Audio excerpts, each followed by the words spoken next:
يا نفس إن لم تظفري لا تجزعي.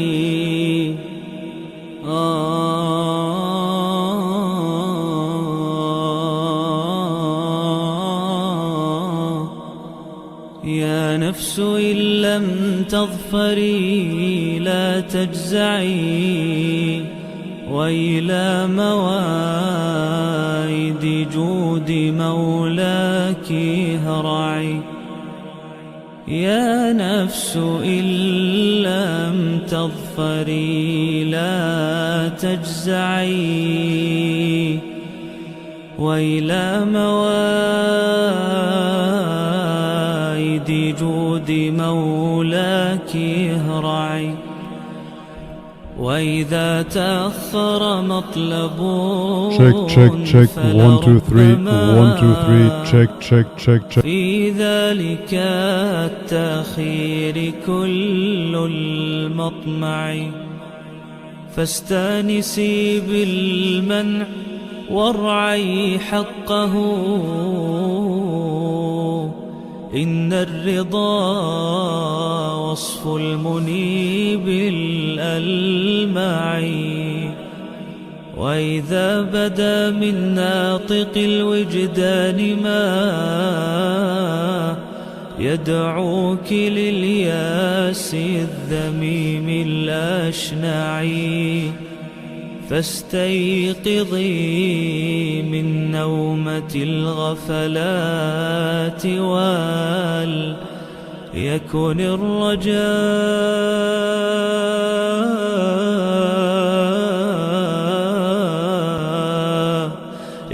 الرجاء لك مرتعا فيه ارتعي. إن العطاء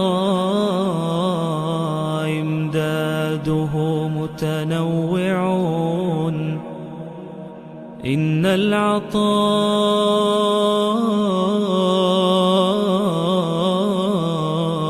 إمداده متنوع.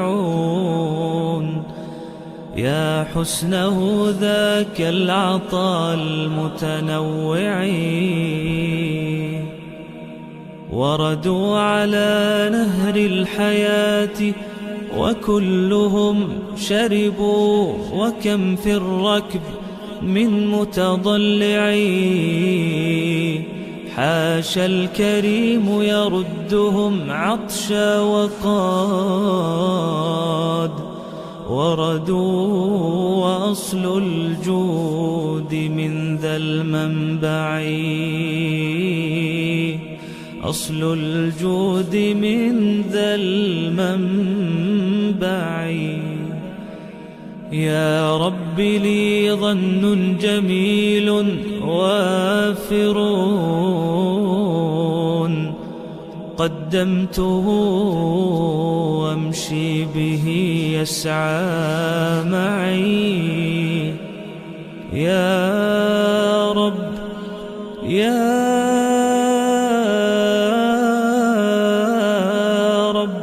لي ظن جميل وافر، قدمته أمشي به يسعى معي. كل الذي يرجون فضلك، كل الذي يرجون فضلك أمطروا. حاشاك أن يبقى هشيما مربعي. كل الذي يرجون فضلك أمطروا. حاشاك أن يبقى هشيما مربعي.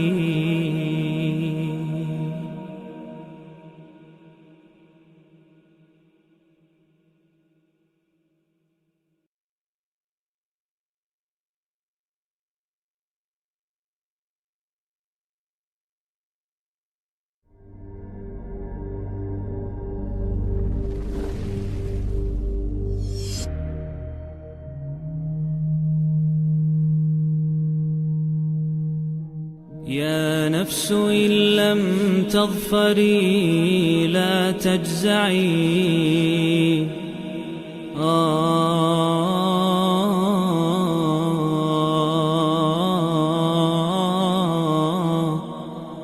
يا نفس إن لم تظفري لا تجزعي وإلى موائد جود مولاك هرعي يا نفس إن لم تظفري لا تجزعي وإلى موائد جود مولاك هرعي وإذا تأخر مطلب فلربما في ذلك التأخير كل المطمع 3, 2, 1. Alright.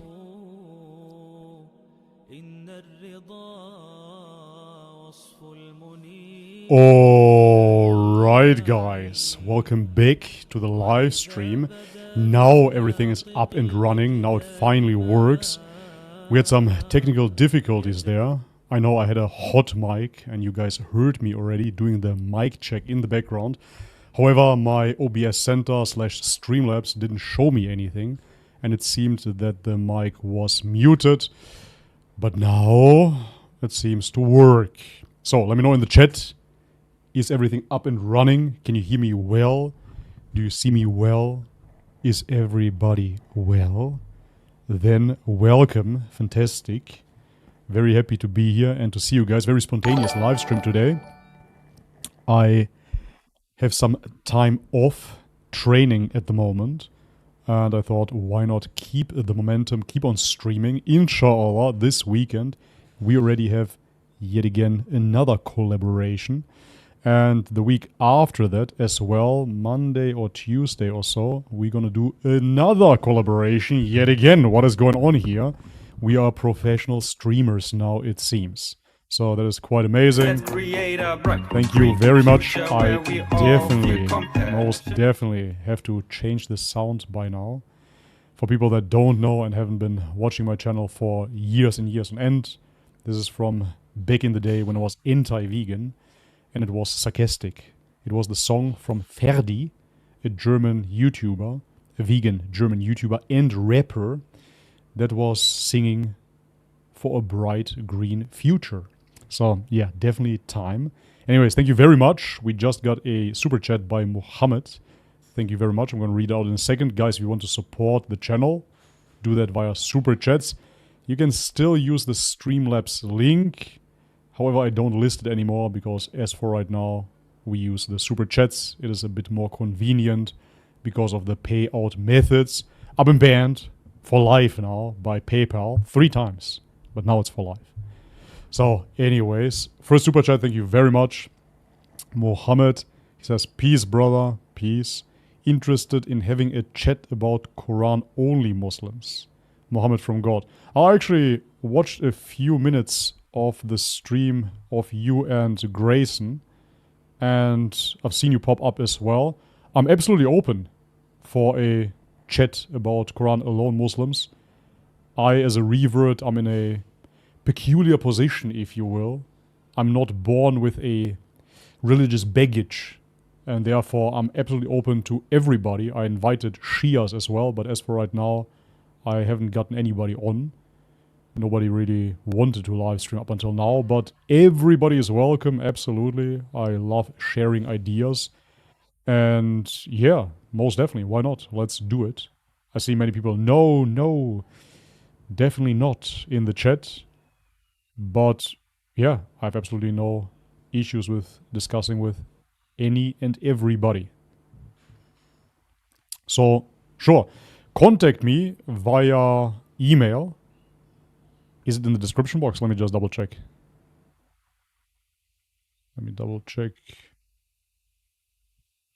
That being said, I mean, you've been probably following my channel somewhat, otherwise you wouldn't reach out, I guess.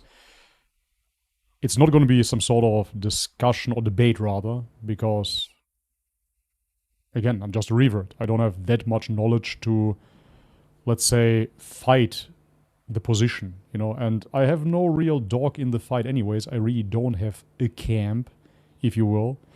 I am a Muslim, and that's it. So, would I say I resonate with the ideology of Sunnism more than Shiism? Would I put myself in that box, if you will? If I really would be pressed and I would have to, gun to my head, then I would say, sure, Sunnism over Shiism. But I don't belong to any particular team. So I'm not a Salafi, I'm not an Ash'ari, I'm not a Maturidi, or anything on those lines. I'm just a Muslim, right? But anyways, that being said, sure, for a chat, most definitely, why not? So let me just double check now yet again.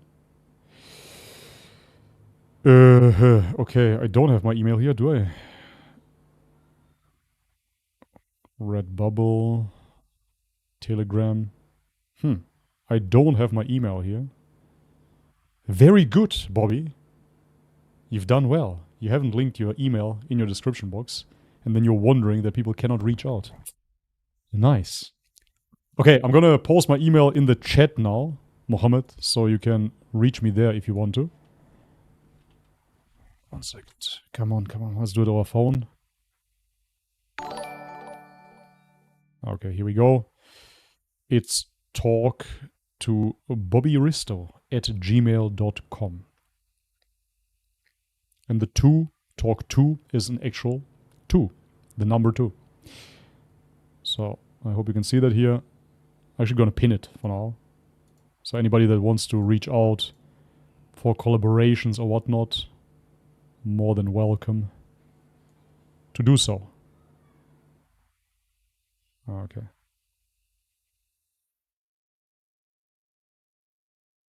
Anyways, I have it in the chat now, guys. So yeah, I see many people there against it. I'm always wondering, for me it's always strange, to be totally honest. When I watch any type of content... Okay, I have to mute this, man. If I watch any type of content, I actually really like when we see differing opinions. So I don't like to be in an echo chamber. I really don't enjoy that whatsoever. Where everybody just confirms each other over and over again. And yes, you are right. So no, I like to have differing opinions. That's why I said before as well, I would like to have Christians on the chat too. And therefore, I'm really wondering when I see such comments in the chats where people don't want to hear a certain opinion. So if you really don't want to hear that opinion, then simply don't tune in. That is fine.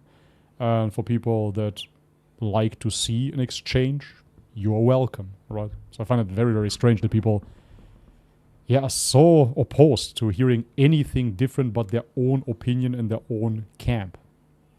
Anyways, doesn't matter. You can come on. So, inshallah. Ahmed Safan, thank you very much for the 10 Australian dollars. Matter of fact, let me give you and Mohammed an applause. Thank you very much for the support, guys.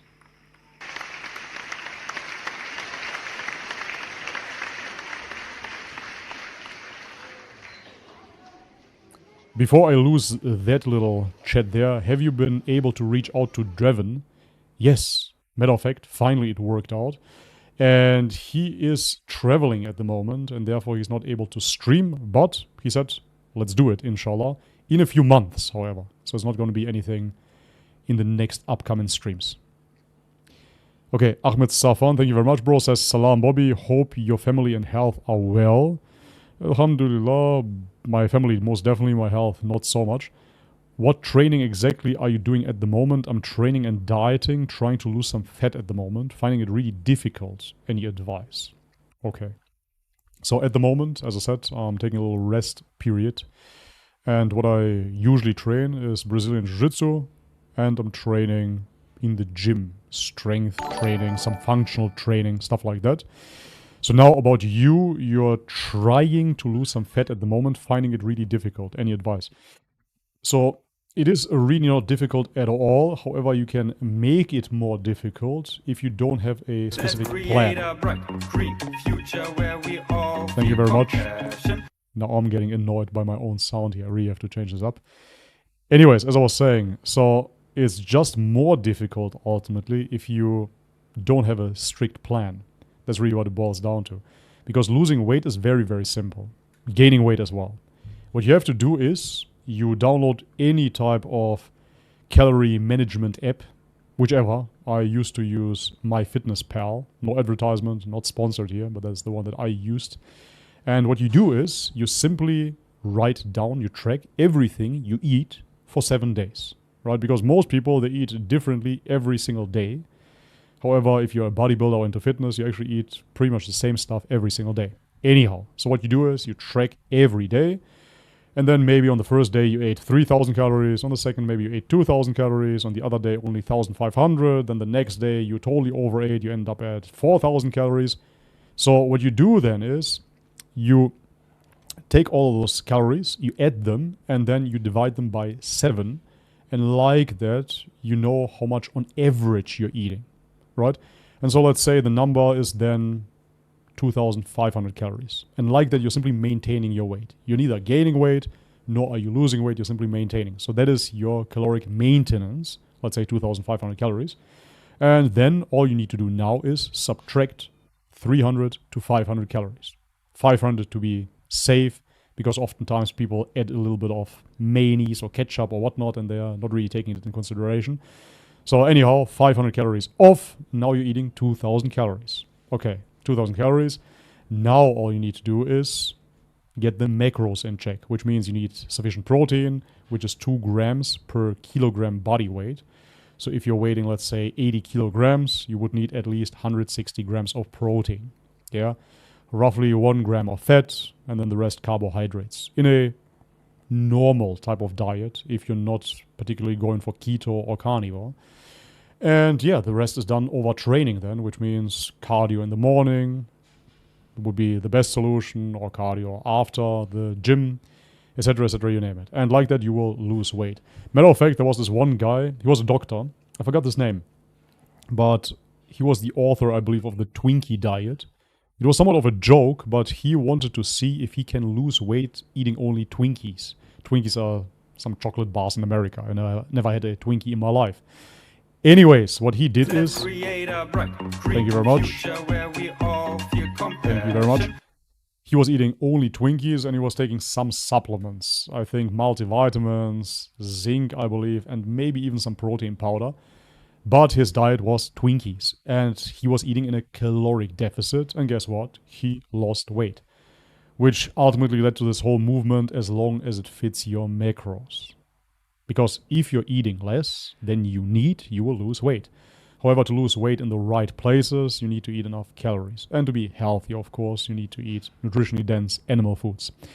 Anyhow, all of that said, sounds kind of complicated. It really isn't whatsoever. I used to coach people back in the day. I kind of stopped doing that. It's a lot of work, to be honest. Because coaching one person is already a lot. But coaching 10, 15, 20 people it takes your whole day ultimately. I don't have time for YouTube doing that. But anyways, if you have that plan set up, then all you need to do then is follow the plan. And then it's very, very easy. So be in a caloric deficit, do sport. That's what it is. And just repeat it every day and weigh yourself to see if you're losing weight. That's it. That's really all it is. It's very, very simple. So for many people, it is kind of hard to do that. And in such instances, I say the easiest way for you then, if you really cannot follow all of this, to lose weight, is actually the carnivore/keto diet, where you simply don't eat any carbohydrates. It's very hard for people to overeat as long as they're eating proteins and fats. So that is another good option for many people. If you're not eating any carbohydrates, believe me, you're not going to gain any weight. And you're definitely going to start losing weight rapidly. So if you really cannot track, you don't have the discipline, simply eat keto. Don't eat any carbohydrates. And you're going to lose weight for sure. 100%. Anyways, that is my advice. Thank you very much for your support. Mohammed donated again. Thank you very much, bro. Says, I'm excited, brother. I send it. God bless you. May God bless you too. Thank you very much. Looking forward to it. I'm really trying to stream as much as I can. I'm a family man, so it's a bit tough, but I actually enjoy it a lot, especially the last couple of collabs here with Daniel, with Mikhail, with Grayson. They definitely started bringing in momentum into my channel, And yeah, hence I definitely want to keep on going with this. It's a nice format, for sure. John Owner, £5. Thank you very much. Thank you. Hello, hello. How do you feel about Neoplatonism? It sounds right to me, although I haven't investigated deeply. Everything is real and borrow this from God's reality. So, Neoplatonism, I have to admit, I haven't deeply studied it or anything like that. However, back in the day, I remember when I used to be an Orthodox Christian, the attack on Islam from the Orthodox Christian camp used to be that Islam is essentially Neoplatonism. Especially if you look into Kalam theology, there was a lot borrowed from Neoplatonism. You could make the claim. However, researching it a bit and then looking back into Orthodox Christianity now from a lens of Islam, I actually see Neoplatonism in Orthodox Christianity. And that is not surprising, of course, because Neoplatonism comes from the area of Greece, from the Byzantine Empire. And hence, this is the birthing place of Orthodox Christianity as well. And therefore, obviously, Neoplatonism will have influenced Orthodox Christianity. But Neoplatonism in detail, you know what, let me look up the pillars real quick. Let me refresh my memory. Because I remember they had this satanic deity. What was the name again? I can't think of it. It was a duality of sorts. Let me see. So, in Neoplatonism, you have one god. So, that is very good, of course. But you have emanation, exactly. So, everything in the universe emanates from the one in a series of stages. The first emanation is nous, and that is a word that has been later on used by the Orthodox Church. That's why I find it, kind of funny when they say Islam is Neoplatonism. Anyways, which is the divine intellect or mind, which contemplates the one and contains the Platonic forms or ideas. The second emanation is the world soul, which mediates between the spiritual realm and the material world. So if we're talking about the nous, the intellect or mind, of course we find such an attribute in Allah as well, right? So his knowledge ultimately, if you will. And then the world soul, maybe this could translate to ruh, potentially. And then you have the material world in Neoplatonism. So the material world is seen as the lowest level of reality, a shadow of the higher divine realms. It is less perfect because it is further removed from the one. However, it is still part of the divine process of emanation. Okay? The soul, human souls, according to Neoplatonism, are part of the world soul. Okay, yeah, I understand. While they are embodied in the material world, they inherently belong to the higher spiritual realm. The soul's goal is to return to the one by transcending material existence through intellectual and spiritual purifications. And then ultimately ascend to the one. Neoplatonism emphasizes spiritual ascent through contemplation, philosophy, and moral purification.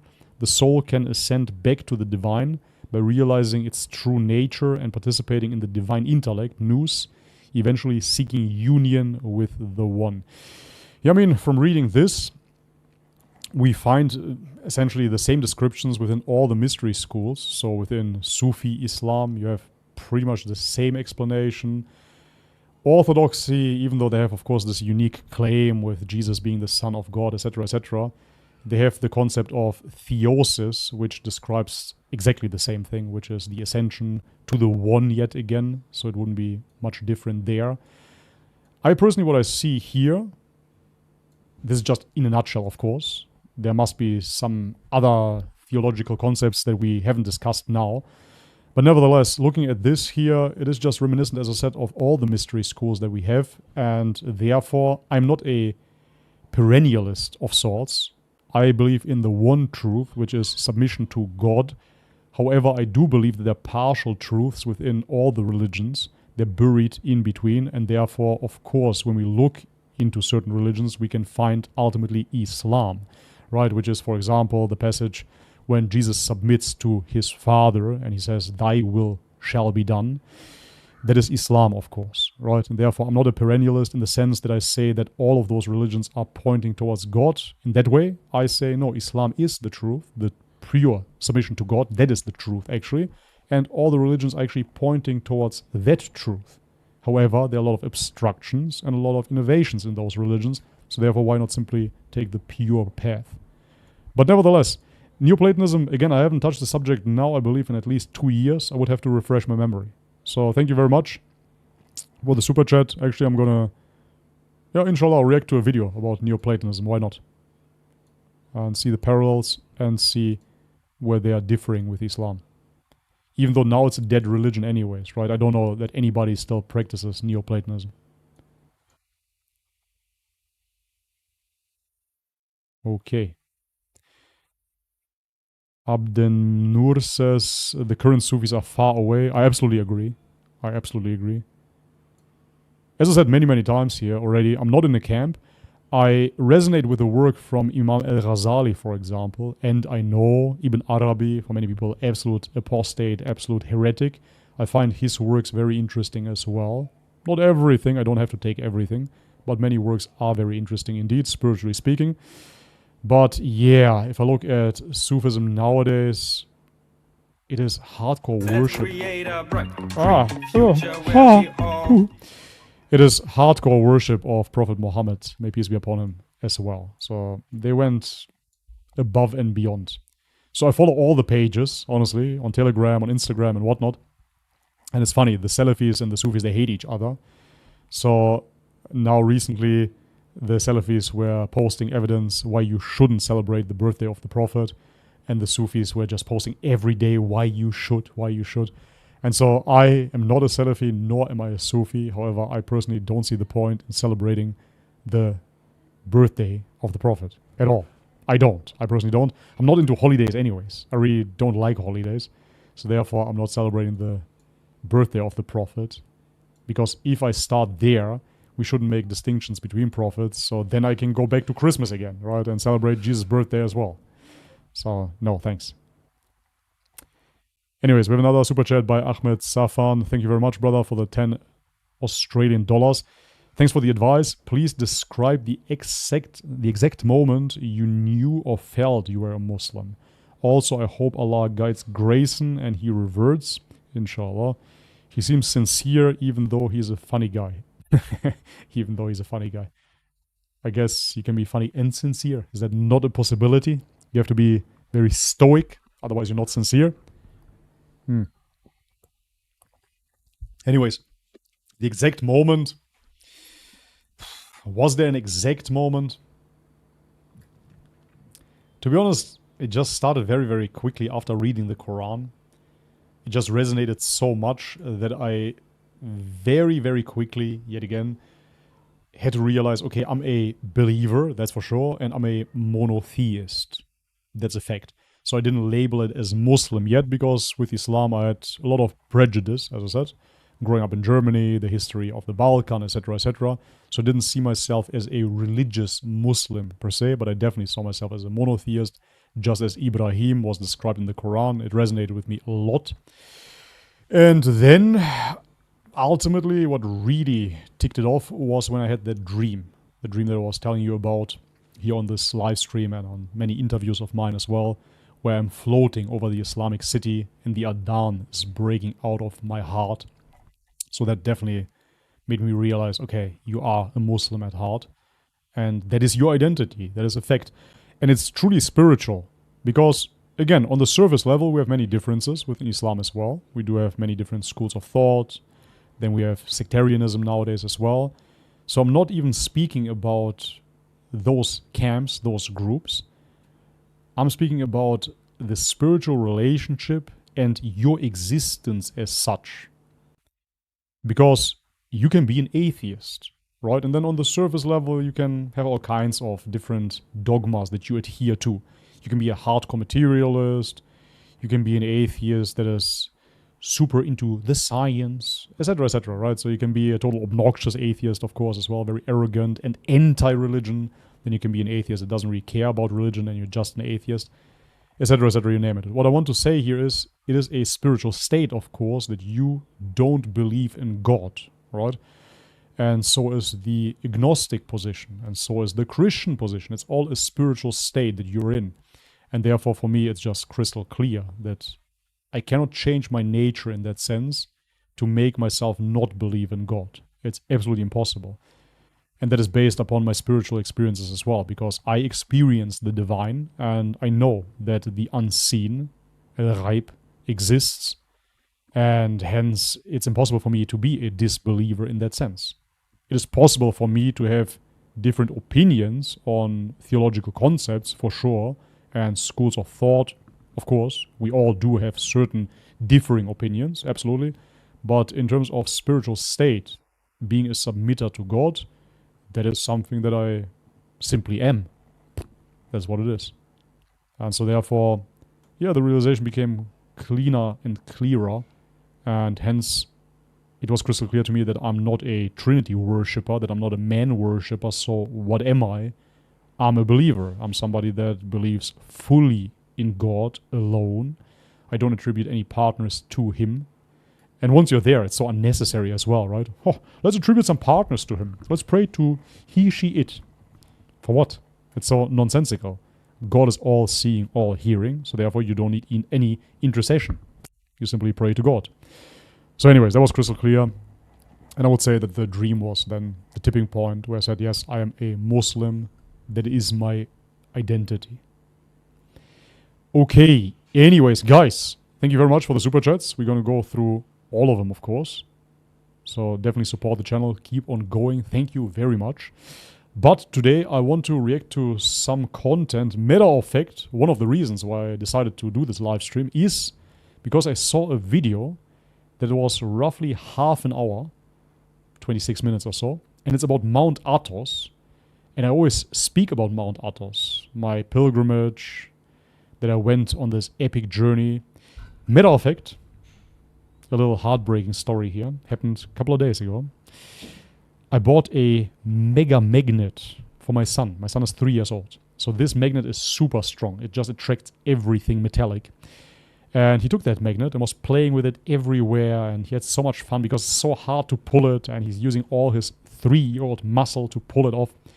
And then he went with it to my external hard drive, on which I had all my YouTube content and all my pictures and videos from the past 7-8 years roughly.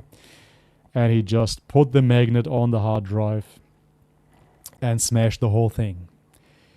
Yeah, I brought it to a repair shop here in Thailand, and they said it is absolutely fried. Cooked. And they cannot repair it. Yeah. And matter of fact, all my videos of Mount Athos are gone as well. Very, very sad, for the lack of better words. But anyways, I didn't blame it on him, of course. He doesn't know what he's doing. I said, hey, good job, son. All good. Thank you very much.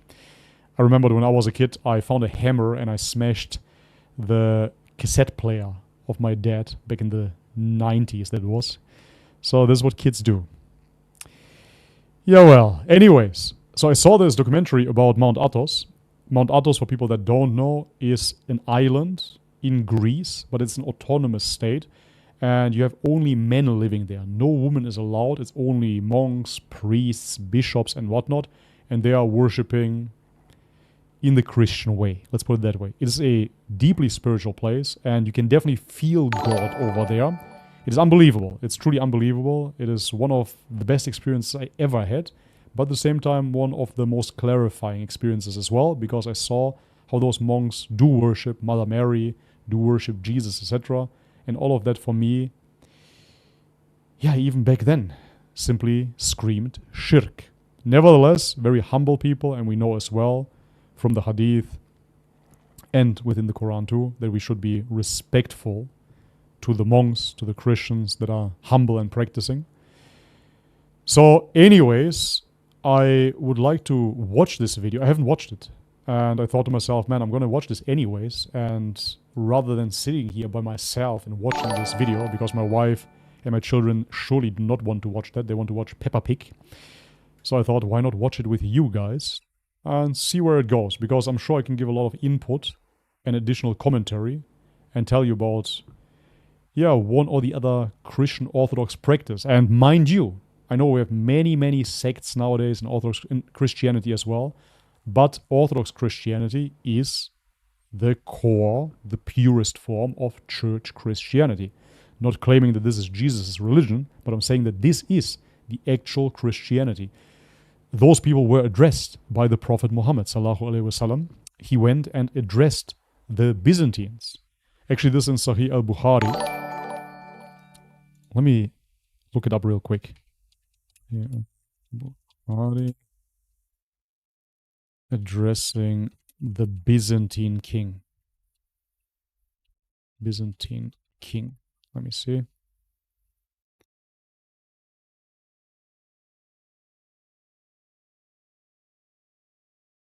Exactly. So it is Heraclius. He is the king of the Byzantines, so the king of the Eastern Roman Empire, the Greek Empire. And Abu Sufyan, I think he is the messenger of Prophet Muhammad. So after the treaty of Hudaybiyah, the Prophet, peace be upon him, sent letters to various rulers inviting them to Islam. One of these letters was sent to Heraclius, the Byzantine emperor. The letter was delivered by Dihya al-Kabi, okay, a companion of the Prophet. And the content of the letter is, as just a summed up version, the Prophet, peace be upon him, wrote calling Heraclius to embrace Islam and worship none but Allah. The letter began with the words, "In the name of Allah, the most gracious, the most merciful," and included the testimony of faith. Wait a second. Letter to Heraclius. I'm going to pull this up because it's really cool. So on that note, Muhammad, if you're still here, those things I really appreciate about hadith. It's amazing. Okay, here it is. Fantastic. As I said on the stream with Grayson, I believe, I said, I wish we would have more hadith.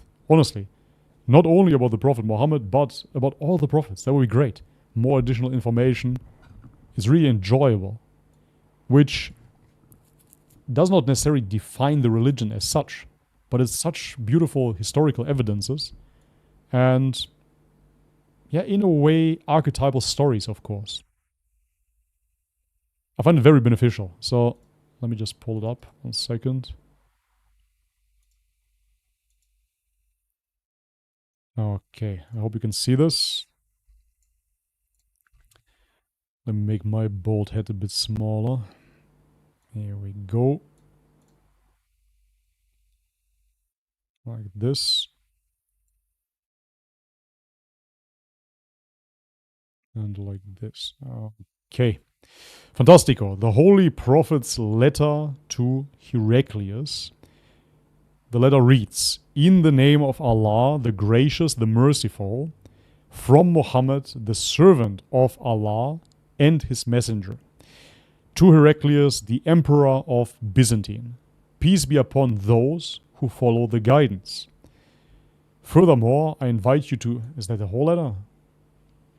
Is it cut? I think it's a bit cut, huh? "Furthermore, I invite you to Islam. Embrace Islam and you will find peace, and Allah will reward you twofold. However, if you turn away, you will also bear the sin of heresy. And, O people of the book, come to a word equal between us and you, that we worship none but Allah, and that we associate no partner with him, and that some of us take no others for lords besides Allah. But if they turn away, then say, bear witness that we have submitted to God." That's not the whole letter, unfortunately. There were such cool passages in it. 1 second. Whole letter. The Khair Foundation. Let's check it out.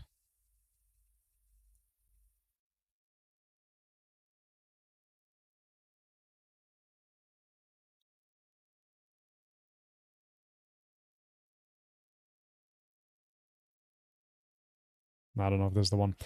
Anyways, doesn't matter. You get the idea. And the reason why I mention this now is because the prophet, as you see, sent a letter to the emperor of Byzantine, and during that time, they were Orthodox Christians just as they are now. Matter of fact, Mount Athos hasn't changed for over 1,000 years. It stayed the same. And that's why it is absolutely mind-blowing, of course, that you basically can go back in time. When I went over there, you go back in time and you see how Christians practiced 1,000 years ago. So anyways, I would like to watch that documentary with you guys. I'm going to observe the chat. So if you want to watch something else, let me know as well. During that time, again, super chats can be answered. I cannot answer all of your questions in the chat. It is impossible. And through super chats, you can support the channel, of course. So let me double check. Here we go. Okay. Mount Athos inside the last nation where women are banned. God. It's a very, let's say, clickbaity title, because that's really obviously not the whole of Mount Athos. It's part of it that women are not allowed. But there's so much more than that fact. But it's very peaceful, I have to say. I really miss being surrounded by just guys. No woman to disturb the peace. It's quite amazing. It truly is. It makes the place very holy. Okay. Don't get triggered. Yes, Bobby's a misogynist, of course. Okay, let me check. Like this. Okay, let me know if the sound is good as well.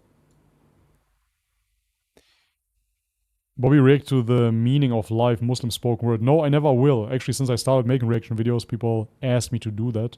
But I really don't like poetry in that sense. And recitations, whatever, rap, call it what you will. I just don't like it at all. And for me, it's very cringy. So I don't enjoy it. I looked into it and then I decided to never react to it because I have nothing positive to say.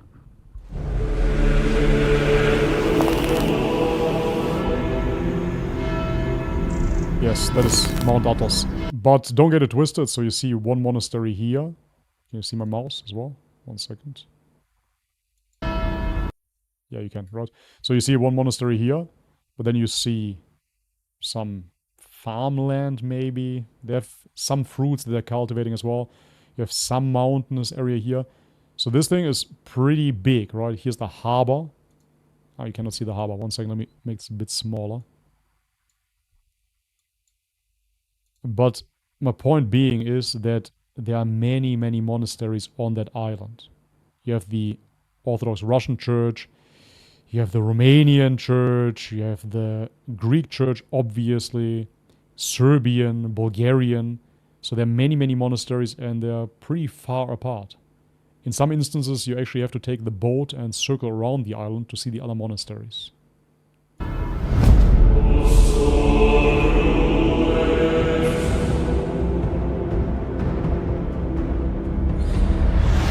That is only a door.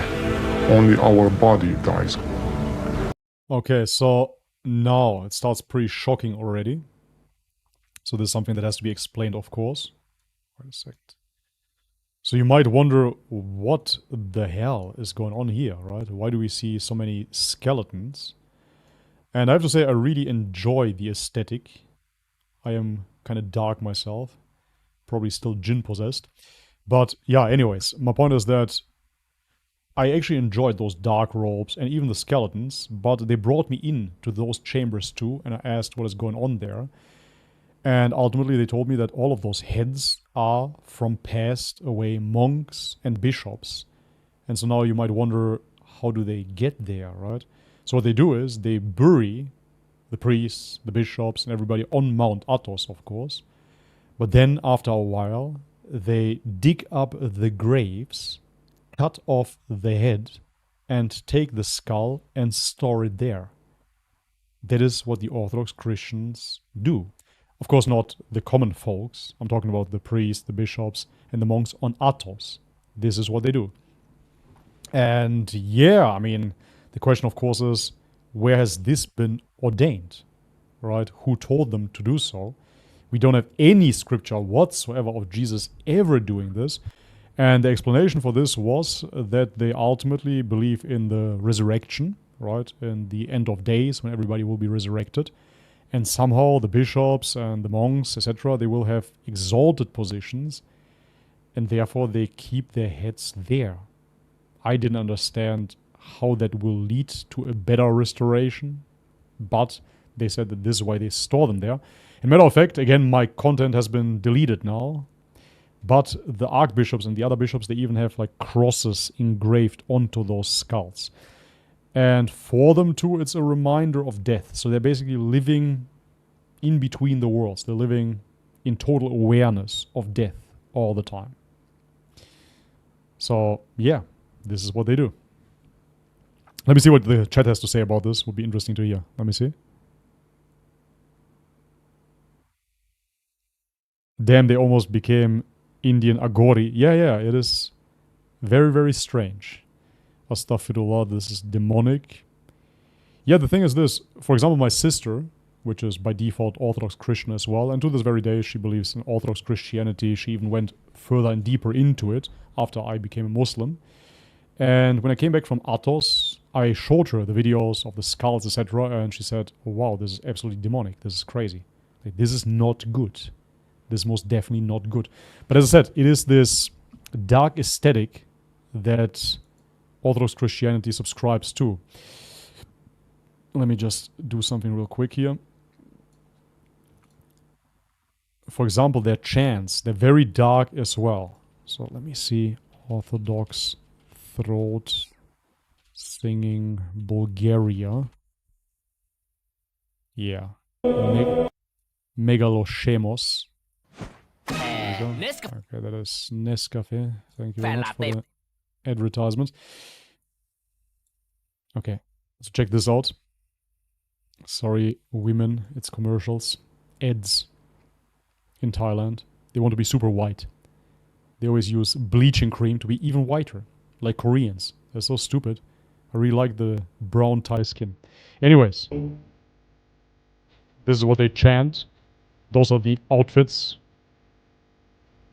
It has this druid type of optic. It's very, very dark.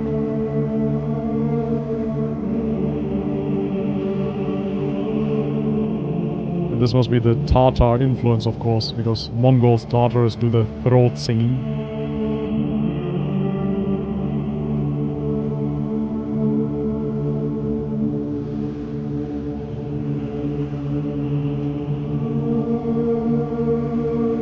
The aesthetic is so metal. I really enjoy the aesthetic to this very day, I have to say.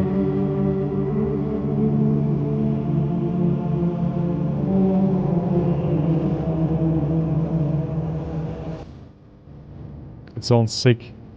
Yeah, wait, it didn't start. We have to wait for the drop.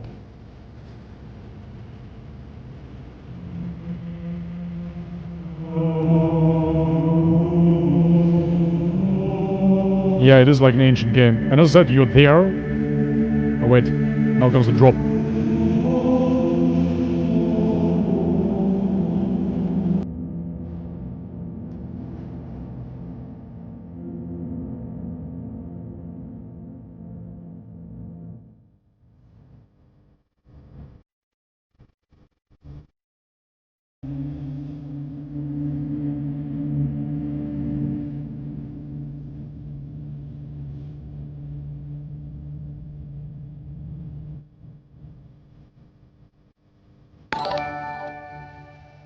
Yeah, like Lord of the Rings. Is this paganism? But this exactly what I see as well. So matter of fact, I enjoy the aesthetic, as I said, but I see paganism for sure. Like, this has nothing to do with Christ's teaching, and this is not monotheism. It has its aesthetic, as I said, and I find it particularly beautiful, but it is not monotheism anymore. There's some, yeah, magic, ritualistic, Greek philosophically influenced religion. But now comes the drop.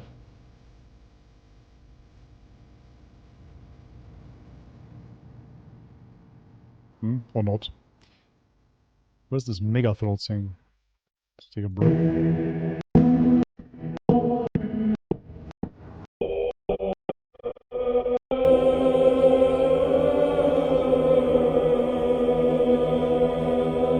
Gandalf, is that you? Yeah, it's quite interesting. Okay, we heard enough.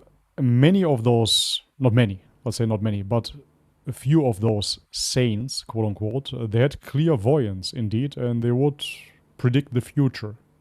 So did they predict everything right? We would have to look into it deeply.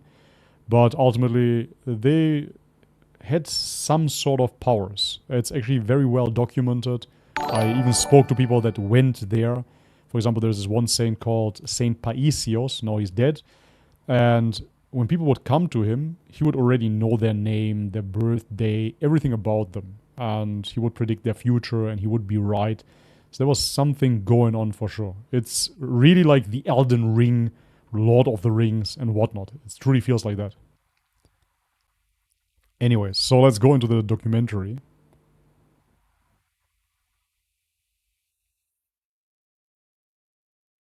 So they were dealing with black magic. I mean, they would claim otherwise, but who knows, right? So, back to Mount Athos, as you see.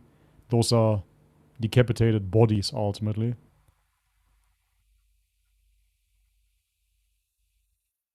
Here we go. Anyways, if you want to support, guys, super chats, right? I'm gonna play the documentary now. But our soul never dies.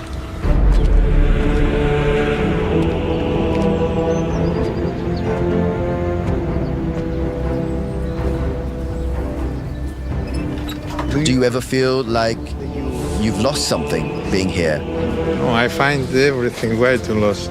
Poverty, virginity, and obedience. That's it. We are here. There should be a hermit here, hiding among the rocks. But we've been told that as soon as he hears footsteps, he runs away. Yeah, that is another thing. So what you have is, you have to understand it like this, right? People, they go to monasteries, usually outside of Athos, to certain Orthodox Christian monasteries. And then at some point they feel the pull or the need to dedicate their life completely to Christianity. And then they end up in Mount Athos. In Mount Athos itself, you need to do somewhat of an internship, if you will, as a testing phase of 3 years. So 3 years you will practice there, and only after those 3 years they will decide if you are supposed to stay on Mount Athos for the rest of your life. There are different positions. Some people are allowed to travel, but many people are actually condemned in a way to stay on that island for the rest of their life. They're not allowed to leave the island anymore, and they have to go about the duties of the church, prayer, etc., etc. Right, so therefore it's a commitment for life, and you cannot simply apostatize, right? But anyways, that being said, there are some people that take it even further. So now you participate in church life, etc., etc., but some want to go even beyond that, and they leave for caves. They're living in caves, they're living in the mountains, and if you believe the stories, they're just living off berries and air, and they become true hermits. So it's kind of scary and spooky, man. So they're living alone, and they don't want to be contacted by anybody, and they want to stay in communion with God that particular way. So there are people that are in the church, and there are people just in Mount Athos being hermits in those mountains. It's pretty epic. And pretty crazy.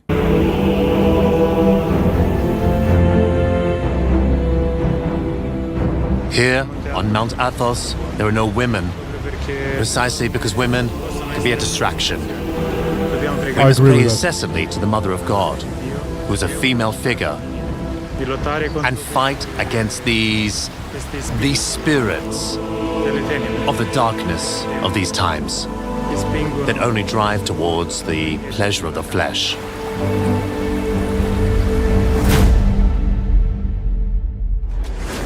My name is Giuseppe, and I have a mission: to travel the world, to meet the most extraordinary people on the planet, and to ask them a simple question. What does happiness mean to you? Welcome to Project Happiness. I find that very liberal of you. what's the point, to be totally honest? I mean, I understand it's a format that many normies will like to watch. For me, the question is truly not about happiness. What is happiness to you? Okay, so for me, life is not about happiness. And no, I'm not a doomer. I'm not depressed. I'm simply saying that happiness is such a juvenile goal. Life has so much more to offer than just being happy.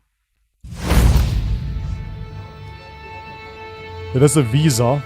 Matter of fact, I had this visa as well. You need to apply to get this visa, and then you're allowed to enter the island. But then you need to reserve ultimately and book a spot in monasteries too.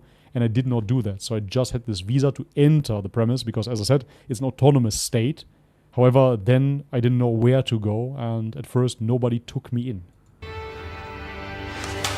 We just left the passport office where we managed to obtain the Diamonetarian.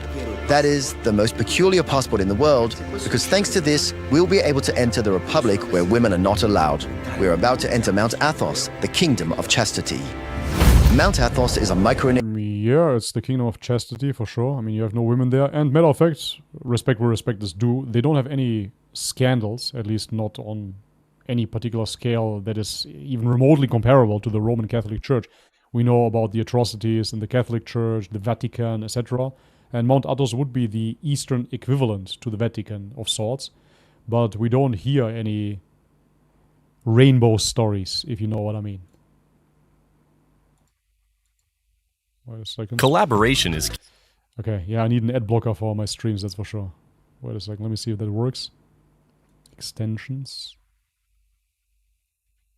I'm using the CC browser. I thought it has a ad blocker as well, but no, doesn't matter. It's fine, let's support him. per day, of which only confess the Almighty. Mount Athos is a micronation hidden in a remote mystical corner of northern Greece. It is one of the few theocracies existing in the world where sovereignty is symbolically exercised by God, and the monks are considered the interpreters of divine will. In this spiritual nation composed of 20 monasteries, about 1,600 monks from all over the world profess the Orthodox Christian faith, choosing to isolate themselves from the vices of the world, but especially from women. In fact, Mount Athos is the only republic in the world where women are not allowed to enter, because they're considered too great a temptation that would distract the monks from a life dedicated to God. However, access to Mount Athos... And I really have to look up which hadith that was. It was a companion of Prophet Muhammad. Thank you very much for the super chats. Meanwhile, let me just look for it real quick. ChatGPT is my friend here. Let me see. Hadith about a companion crying for the sake of Christian monks because he believed he wasn't ordained for them. Something along those lines. Let me see if ChatGPT can find it. ChatGPT is really good.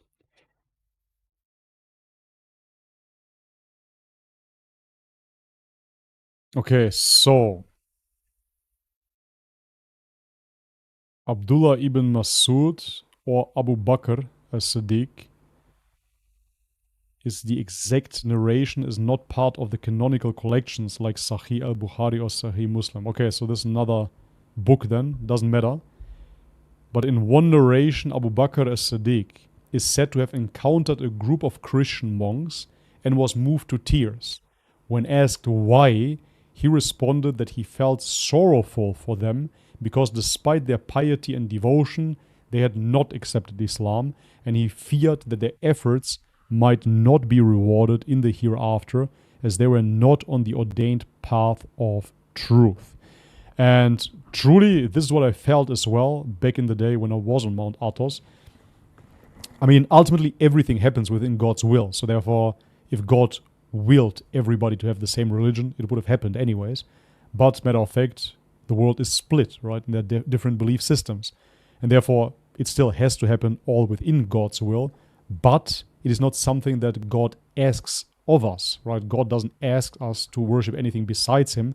And of course, he didn't ask those monks to abstain from women either.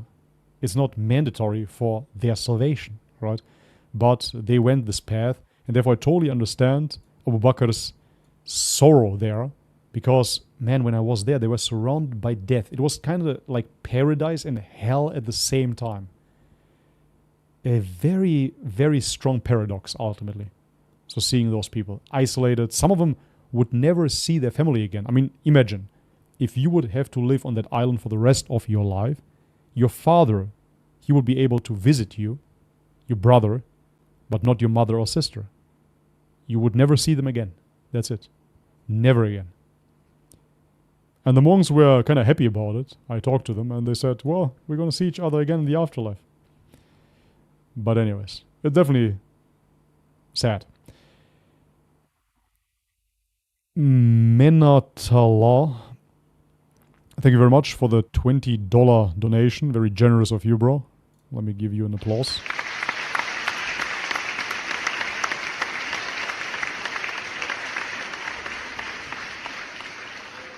He says, I met many Christians with beautiful hearts. Many of them are simply misguided and genuinely believe they are upon the truth, sure, due to their ignorance. May Allah guide them and us to the straight path. Yeah, absolutely. In the terms of manners, akhlaq, I've seen Christians being absolutely beautiful. Absolutely beautiful people. Of course, not all of them, but many are. And those monks, specifically, very beautiful people, man. Such purified hearts. Absolutely beautiful, but nevertheless, of course, still in misguidance, if you ask me. But yeah, man, I believe that many Muslims nowadays, they can learn in the regard of manners of Christians. I really think so. At least in the online sphere, let's put it that way. Okay, we're living in the online sphere. I'm not saying that there are no Muslims with good manners. Duh. But in the online sphere, when I look into the Dawah sphere, I don't really see those good manners. It's rare. Anyways. Let's proceed. Thank you very much for the super chat, bro. Thank you very much, everybody that is supporting. Athos is also limited for men. In fact, only 110 permits are issued per day, of which only 10 are reserved for non-Orthodox pilgrims like us. And as if that weren't enough, the only way to reach Mount Athos is through this old ferry, which, when the sea is rough, I assure you, can turn the 2-hour crossing into an experience anything but pleasant. 2 hours? Oh, well, he really took the slow ferry. I took the speedboat. I was there in half an hour, 40 minutes. Yeah, take the speedboat, man.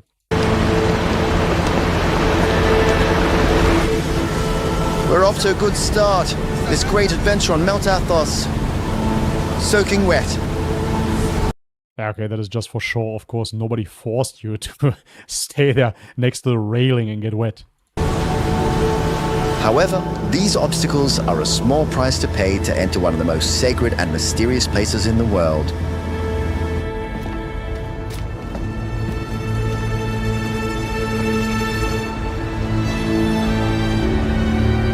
This here is the Russian Orthodox monastery, and Vladimir Putin or Fedor Emelianenko, they go there as well quite often.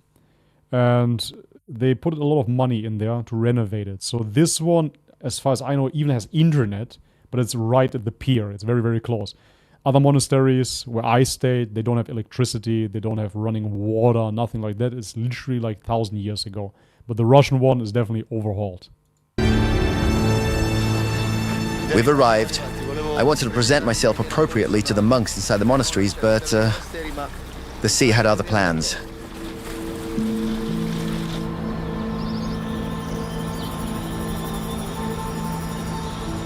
After a cold start, Mount Athos seems to welcome us with open arms. We immediately meet a monk who's meditating, Vivian Compaschini, which is the Orthodox rosary. Rosary. How many dots? 100, depends. 300. This here is the city center, or the island center, if you will. This is basically the last part of civilization. And then from there on, you have some buses, you have horse carriages as well. And you can go by foot. That's what I did, because I didn't know anybody. And then you go to the monasteries, or you drive to the monasteries, as I said. But this is essentially after you set foot off the pier, a part of civilization. They have like a little coffee shop. They have souvenirs that they are selling, some food shops, etc. Matter of fact, the monks, they are pescatarian ultimately. They're not eating any meat over there. So they're not eating swine either. That is good. But they're eating fish, they're eating octopus, stuff like that. But predominantly vegetarian. A lot of olive oil. 100, 100, 150, 33. Do you ever feel that you have lost something staying here? And No, I find everything way too lost. The monasticism is, if you don't want to get married and to make family for some reason, different reason, that is one way. You become a monk, or family or monk in Orthodox tradition, not in the middle, not in the middle. We try to keep the normal things, the promises that we gave in Jesus Christ in our tonsure. Poverty, virginity, and obedience. If you have Holy Spirit, you don't miss nothing. You have everything. You have everything. You are happy, and here this life, it's 80 years, 90 years. One had it like that. The other life, it's unlimited years. That's life we prepare for the next life. And the good thing is, if you have Holy Spirit, and in this life you are the most happy, all over the world, and in the next life. Ashkala, brother. Yeah, and this is something that I truly experienced over there for sure. I actually had a spiritual experience there where I saw white light and it filled me as well. So the Orthodox Christians will call this the Holy Spirit. Whatever, right? I mean, in Islam we're talking about Nur, the light of Allah. So I believe that there is some sort of metaphysical substance. But of course I wouldn't interpret it as the Christians do, where they call it essentially part of the Holy Trinity in that sense. I see it more like an illumination of God, where God bestows grace upon you and you become filled with light. With that I would agree, but not with the articulation of those people. But nevertheless, some that you meet there are truly happy. They have this eminence coming from their face. It's quite amazing. Very much. Holy Trinity save us. Holy Trinity. And there he ruined it. He says the Holy Trinity should save us. I mean, what kind of way is that to address God? Let's listen to it again. Ashkala, brother. Thank you very much. Holy Trinity save us. Holy Trinity save us. Three for Holy Trinity. Okay. 3 kisses for Holy Trinity. okay, God this was a nice welcoming for us. Thank you very much. God bless you, brother. This is indeed the perfect welcome. Yeah, very, very nice people. Again, you can see it here clearly. There's no pretentiousness in this person. I mean, he's abstaining of everything. He's there. He doesn't even have a wife or kids or nothing. He's simply focused on his worship. And it makes very, very genuine people, very kind-hearted people. But at the same time, may the Holy Trinity save us. Only the Holy Trinity can save us, etc., etc. I had the same experience over there where they were telling me, oh, Mother Mary sent you here, etc. Sorry, not sorry. I don't believe any of it. 3 for Holy Trinity. Okay. 3 kisses for Holy Trinity. Okay, God this bless was a nice welcoming for us. Thank you very much. God bless you, brother. This is indeed the perfect welcome to enter Charis, which is the capital of Mount Athos. Probably one of the smallest capitals in the world, because here about 100 people live who take care of the administrative and chancery work of all the monasteries. And there, inside the Greek consulate, once a year, all the abbots of the 12 monasteries gathered to make the most important decisions for the Republic. The adventurers... Yeah, matter of fact, they have a lot of political pressure from the UN, NATO, etc., and they want to liberalize Mount Athos, and they want to bring in women tourists, which is absolutely ridiculous, of course. And so you still have the priests fighting those political decisions. And with the 2020 situation back then, the masks, etc., they tried to force a lot upon the mountain as well. But they were holding strong against those measures. About to truly begin, because we're going to meet a priest who will take us inside one of the most important monasteries on Mount Athos. Our guide is a Romanian monk who's lived secluded in a cell for over 10 years. His stories make Mount Athos even more fascinating, as he explains how he and his brother know miraculous medicines thanks to their deep knowledge of medicinal herbs. Yeah, there's another fact there. They have a lot of miraculous healings, and again, they claim guided by the Holy Spirit, of course. They find certain tinctures and herbs on the mountains of Mount Athos and truly heal people with it. But he knows a lot about herbs. medicinal herbs. And he find a herb that... We have issues with super chats, I hear. Is that true? We should be able to send super chats, man. It's just this dollar button ultimately next to the smiley face in the chat. And you just click it. Then you can send a super sticker, super chat, membership, or membership gifting. You can gift memberships to members. And yeah, then you just go on it. And you can donate as little as $1. I don't think you can see it. $1 or go up to $500 even. I think even more. You can type in whatever. $20 million. Yeah, I don't know if that is possible. Strange. Even though, no, I remember I got $1,000 donation once or twice. For me, I can just send it out in Australian dollars for whatever reason. Okay, that's weird. I don't know why. And I can only go up to 500. Only. But yeah, I had super chats that went up to 1,000. Be that as it may. Okay. Anyways. Yeah, it should work. The super chats are still active. If you experience really troubles, let me know. And then I can send the Streamlabs link as well. Yeah, only 500. No, but I can send only 500. It's kind of strange because I know that I got super chats. I think 1,500 was the biggest super chat I ever got. But yeah, strange. I can only send 500 for whatever reason. Let's proceed. Can cure cancer. Yeah, he says the herb that can cure cancer. With this herb, it's very rare and it's growing in the mountains. He just been outside to find this now.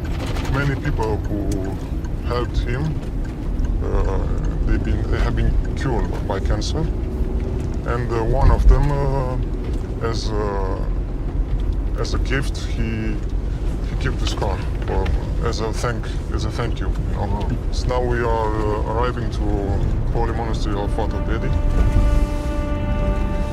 One more thing that I just remembered is you can give gifts to the monks, of course, because they really don't have any belongings, basically. And they don't accept, however, anything that has a barcode, because they say within the barcode there is the 666, and it's a Luciferian code, ultimately. They don't want to participate in the system at all. And therefore, if you give them something, you either have to put it out of the packaging, so there is no barcodes around, stuff like that, you know. It's quite amazing. They're really very based in many regards, politically speaking. And you will see now inside all that is allowed. One of the most important...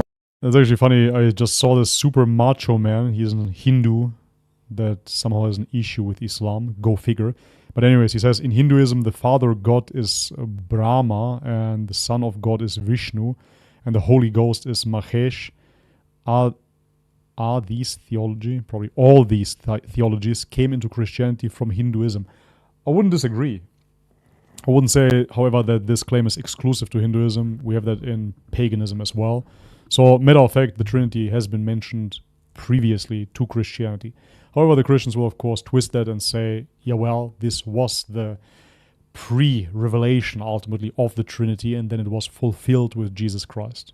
No matter how you do it wrong. Monasteries on the Mount is Vatopedi, where one of the most precious relics in the world is preserved.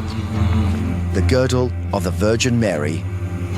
Inside, time does not follow the modern clock, but the Byzantine one, which means that the day begins with sunset to pray from the early hours of the night and immerse oneself in a spiritual dimension that seems eternal.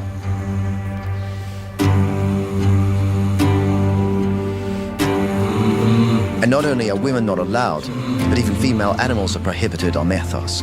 All the animals we see around, especially the cats, should be male cats. Even female animals are not allowed on Mount Athos. That's what they told me as well, but I'm pretty sure that I saw female cats. I think they are not allowed in the monasteries, but somewhere below in the shops, etc., I think they are allowed. I'm pretty sure I saw female cats.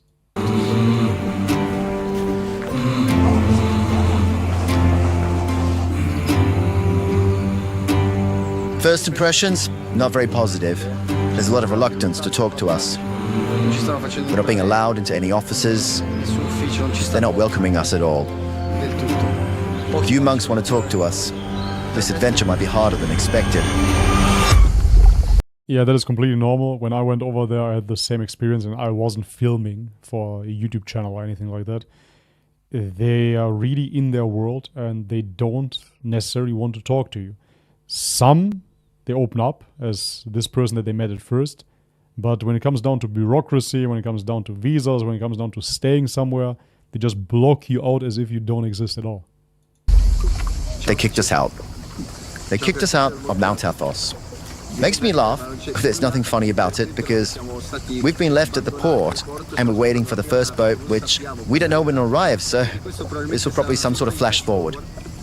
You already know that the ending of this video will be slightly different. And probably, if you see the monks upset from now on, there's a reason. We were kicked out. At this point... Chastity is so... Well, the Rican Muslim, thank you very much, bro. $5, appreciate it. I actually saw your channel pop up. Yeah, good job. Chastity is so Paulinic and against God's will, as in Genesis, he wanted us to procreate. Yeah, of course. Be fruitful and multiply.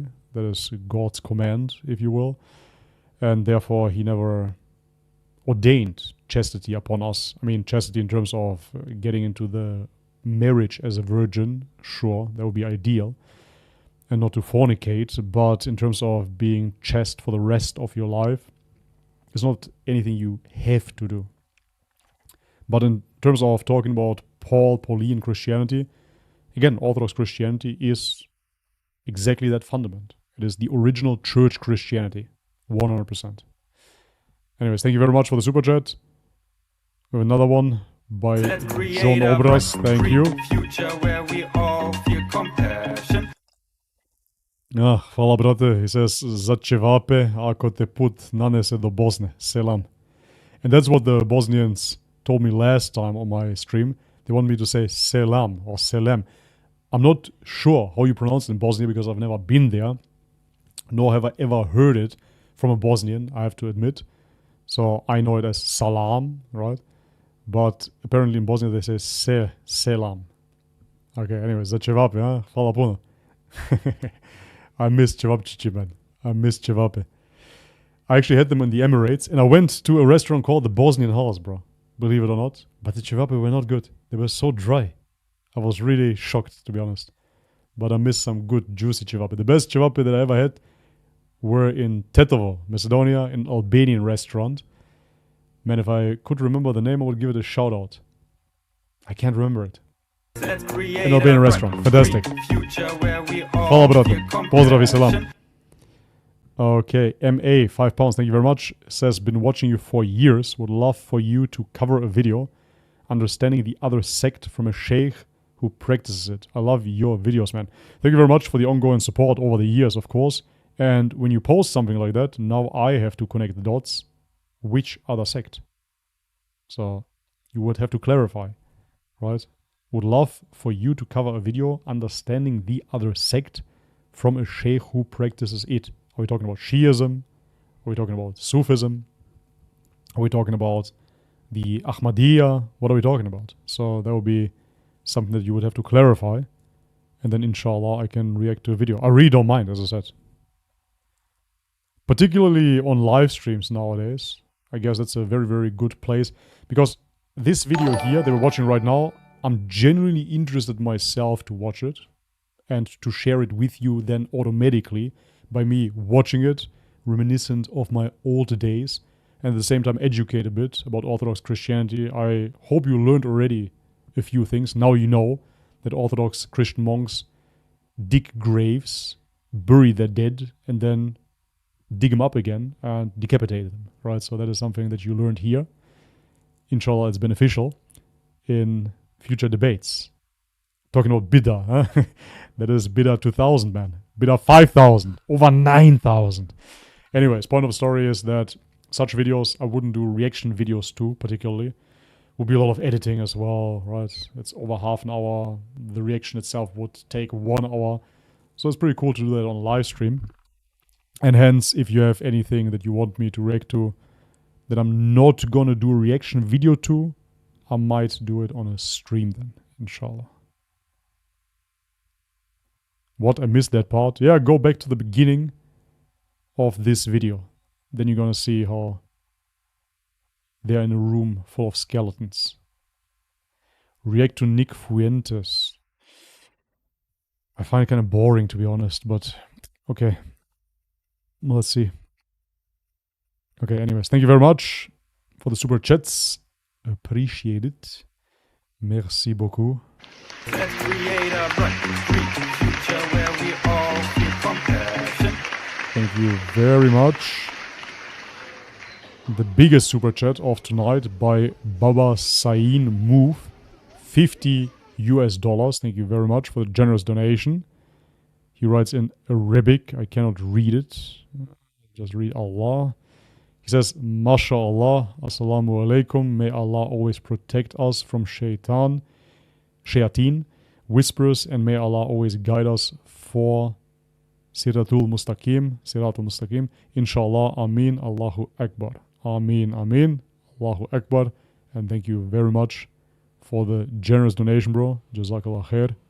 Appreciate it. That is amazing, man. Thank you very much for supporting, guys. As I said, it's a spontaneous stream today. You have to deal only with yours truly over here. And inshallah, this coming weekend, we're going to have already a collab again. And the coming week then as well. Monday or Tuesday, we'll see. Let's create a bright, green future where we all feel okay. It's the Shahada. Okay. Thank you very much for the generous donation again. Really appreciate it, bro. Thank you. And I know every time I say it, I sound like a broken record. But it's really true. The only reason why I can do YouTube is due to you guys. It's absolutely impossible otherwise. Without your support, no Bobby's perspective. So therefore I'm humbled and I really appreciate it a lot. Thank you from the heart. MA, £5, thank you very much. Says I can't type because the word actually is banned here. No, it's not. If I type it, the super chat won't send, as it has 12 imams. 6th imam is Jafar al-Sadiq. Shia. Shia is not banned on my channel at all. I don't have any banned words. And I don't think that my moderators can ban words either. I'm going to look it up. Let me see. I'm going to write it myself. Shia is not banned, man. Sometimes people try to make their belief system a bit more mysterious than it is. So, no, there's no conspiracy against the word Shia on my channel. Definitely not. I guarantee you. I really guarantee you. Anyways.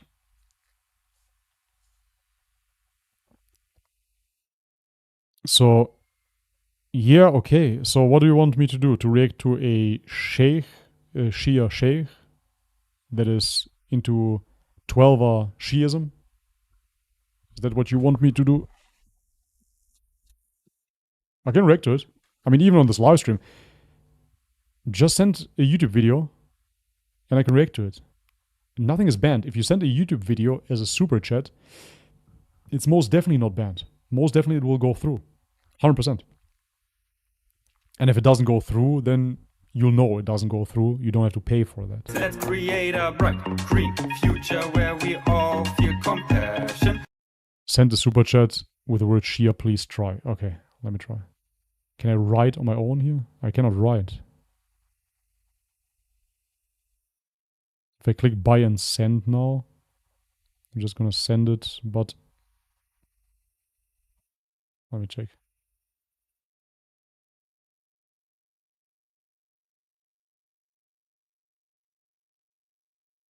I cannot write. What's going on now? Maybe it's because it's my own channel. That would make sense. I cannot write. It doesn't work. Anyhow. Shia is definitely not censored. Because I know I had super chats as well where people... Okay, listen. Anybody that sends a super chat, again, as little as $1, write anything that you want to say and then write Shia, Shia, Shia 10 times after it and let's see what's going to happen. Okay? That is super strange. I believe you if you say it, that it doesn't work for you, Super Chat won't let me send $2. My minimum is $1. But anyhow, you should be able to send a YouTube video link. The link itself. Absolutely. That shouldn't be an issue whatsoever. We did it many times before, so. I mean, I can write Shia here, right? So, Shia. I really can send a super chat. I cannot write in my own chat. So, yeah, it works. Anyhow, thank you very much. Appreciate it. And as I said already, I'm open to pretty much anybody that has good manners and is respectful. Anybody can come on, be it Christians, be it Shias, be it Quran only, whatever.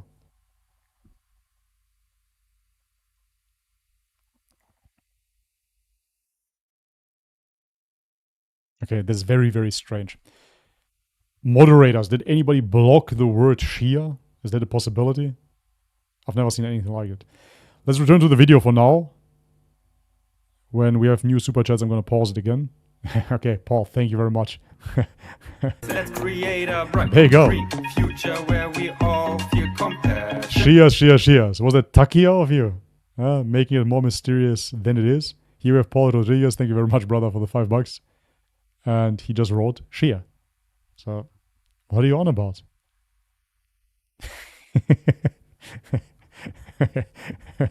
That's hilarious, man. What the hell? Yeah, thanks, brother. It's amazing. Yeah, it works. So you can definitely write Shia. You can send links as well. Anybody that wants me to react to a certain video, send a super chat with a link. We're going to react to it, inshallah. Okay? Persecution king. Yeah, exactly. Nobody wants to hear our side of the story. We can't even post our name. Come on. That is not true. Okay. Just a random dude. $2.50. Thank you very much. €2.50. Aus Deutschland. Assalamu alaikum, Bruder. Wann sieht man dich in DE? In Deutschland. So he's asking me when I will be seen in Germany again. I haven't been in Germany in over 2 years now. Definitely over 2 years. Before that I was there shortly. I lived in France before that, and before that I wasn't in Germany for 5 years, so it's very, very rare that I come to Germany. Komm, Köln! Ja, in Köln habe ich ja gelebt, mein Freund. Na, genau die Ecke. Das ist mein Bezirk, Freunde. Zentralmoschee. Okay, inshallah. Kölle. Yeah, anyways, so I wasn't planning on going to Germany, especially not now. Now that autumn is approaching and then winter time. Stream stuck? Is the stream stuck? No? Okay. Anyways, especially not winter time, so if at all, then next year. I was thinking about doing some traveling in January, February, and then maybe proceed to Germany. Maybe. We will see. Dankeschön. Schöne Grüße nach Deutschland. Das Land der Kuffar. Okay, let's proceed with the video, guys. And then every time you shoot super chats, I will pause the video again. Given our experiences and adventures like these, anything could happen. Like being left stranded here in a port without knowing when you'll be able to leave, without food, but not for us, because we always bring snacks, like small giants. Do you know what it is? Well, I'll explain it to you right away. Small giants is a very Italian... Okay, whatever. Small giants. So did the guy really get kicked out of Mount Athos now? Let me see. Okay, now we're going back to it, and we're going to see the reason why they got kicked out. Okay, small giants. What is this even, man? Why would you eat that crap? If it has no protein, I don't want it. I'm talking about meat. The best snack for on the road is beef jerky. Point blank. Nothing better than that. Beef jerky. To try the snack of the future. It's not the snack of the future, bro. Stop. Alas, the only place we're allowed to enter... That's why they kicked them out, probably. ...is the monk cemetery, which perhaps is metaphorically the most symbolic to understand their mission. You come here when you have a fight inside you, when you have some temptation, and all the monks says just go in the graveyard and see the graves, and that will help you in your fight with your temptation. I should be here soon, so I must be careful what life I will live. It's a reminder. So it's a reminder, yes. So of what everybody became in the end. The monks, which is after they die and they put it here, after three depends of the monastery, 3 or 5 years, they are taking after the bones outside and the skulls, and they keep it clean. They wash it with red wine. Oh, wow. Yes, and with with also olive oil. Yes. And they keep it in some places. You can see a little bit. Our father says that some of the people who are chosen of God, they have a cross on the head. It's, for example, this one. Yeah, that's what I said. Yes. Wow. Normally, usually people don't have this cross on their head. But you don't know who he is, because it's not important to know. It's not important, no. It's important is how we stand before God. How do you feel in this room? How do you feel? It's impressive. It's. Don't you have peace? Don't you feel? Are you scared? No, I'm not scared. I'm not scared.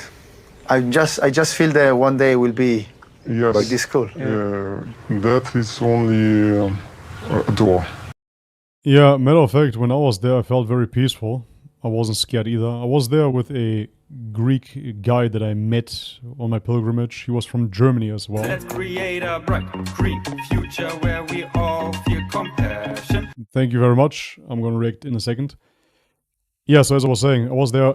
I met this Greek guy from Germany as well, and it was quite amazing because he was translating everything to me. Most monks there spoke only Greek, and he was very scared in there. So we went in there, just him and me, and he was so scared. He felt so uncomfortable there.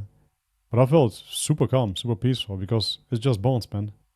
It's basically this Hollywood image that makes it appear so scary. Now, yet again, I don't think that this should be done. You shouldn't dig out old graves and chop off heads and put the skull there and wash it with red wine and olive oil and whatnot.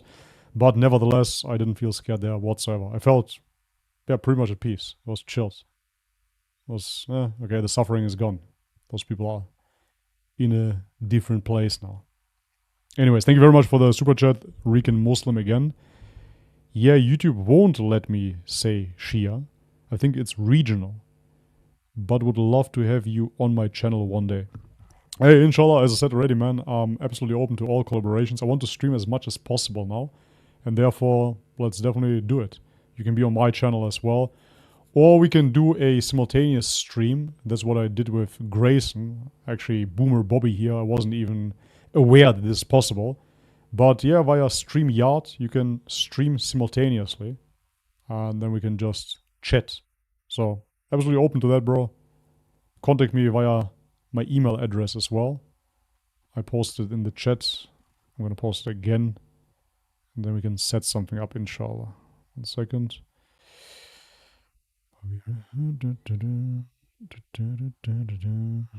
Here we go. Okay. That's my email address. You can contact me and then we can set something up. Bobby, you stopped the video at the close-up. Yeah, that is true. But again, nothing scary about it, man. It's just bones. God created us. Flesh and bones. There's nothing scary about it at all.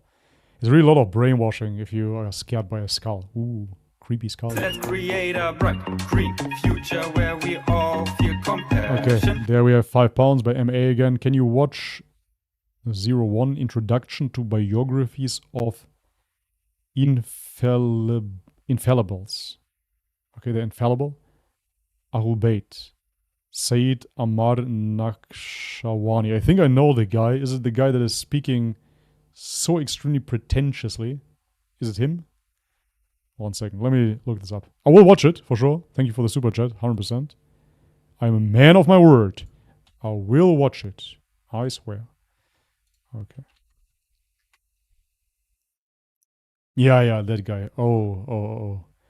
This guy is insufferable. I have tattoos myself, shame on me. That is from Jahiliyyah. That's from way back. But this guy is complete tatted up, hand tattoos, everything. I'm not doing a character assassination, but it's very strange, man. Okay, that's the first red flag with this guy. And yeah, other than that, super emotional and strange.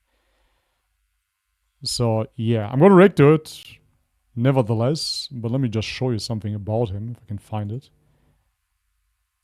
It's crazy. Honestly, it's insanely crazy the way that some people are behaving, and he's definitely one of those guys. Let me see if I can find it. Just 1 second, you're in for a treat, honestly.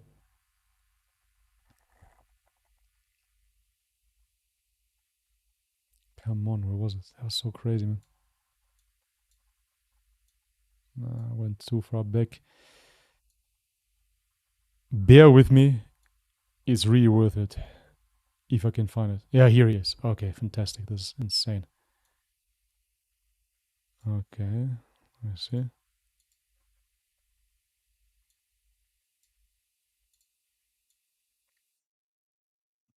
Like this.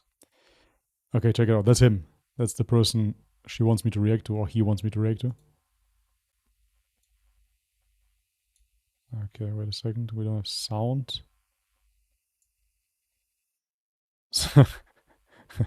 The title, a bit derogatory, of course. It's called Shia George Floyd. Where's the sound? Out, I am thirsty.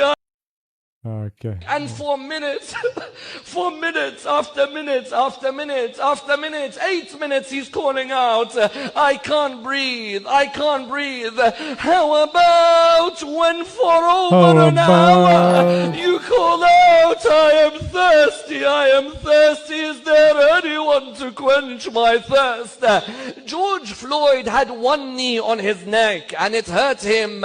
He was not able to recover. I ask all of you, my dear brothers and sisters, a knee on the neck, a knee on the chest, a knee on the and for minutes, for minutes. A knee on the chest, a knee on the foot. Yeah, okay, so definitely not my cup of tea. I kind of resonate with people that are so extremely emotional. I don't know exactly who he's talking about. I'm sure the story is very sad indeed. But his reaction to it is just what kills me. I can't. I really can't. And I've seen so much Shia content that is like that. Hardcore emotional, and then we have to suffer. We have to punish ourselves for it. Ideally, slap our chest and make ourselves bleed. For what? For what? Anyways, that's this guy, and he's completely tatted up. Future where we all feel compassion. And he's completely tatted up, as I said. So, very, very strange character. But nevertheless, as I said, promised, after this video, I'm going to react to the video that you sent me. Inshallah. Okay. Anyways, another super chat by Ahmed Safan. Where in Thailand do you live? BKK, Bangkok. Are you excited for Umar versus Merab? I didn't even watch the fight with Merab and Sean O'Malley. But yeah, sure. I'll try to watch that one. I'm really not so much into UFC lately. I don't have enough time. Especially on Sundays, I'm always with family. But yeah, this is supposed to be a good fight for sure. Inshallah, we'll check it out.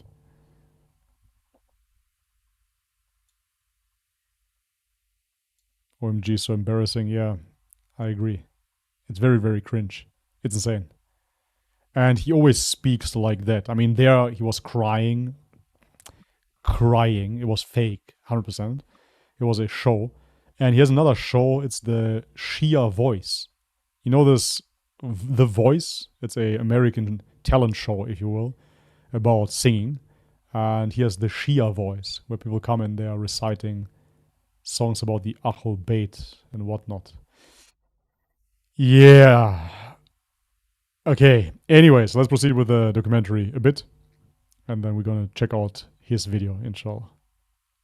When we are dying, we are not dying. Only our body dies. but our soul never dies. So I guess that this is the reason why you are here.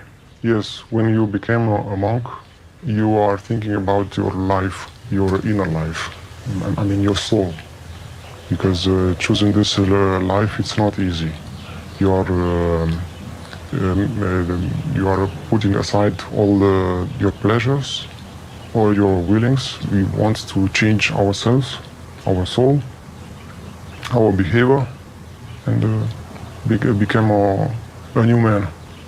And I still didn't know that these powerful words explaining the great sacrifice of every monk would be a warning for what happened just a few hours later. Okay. Who buys those games? I really don't understand, man. Who's playing video games like this in this day and age? I didn't expect this situation this morning. I didn't expect.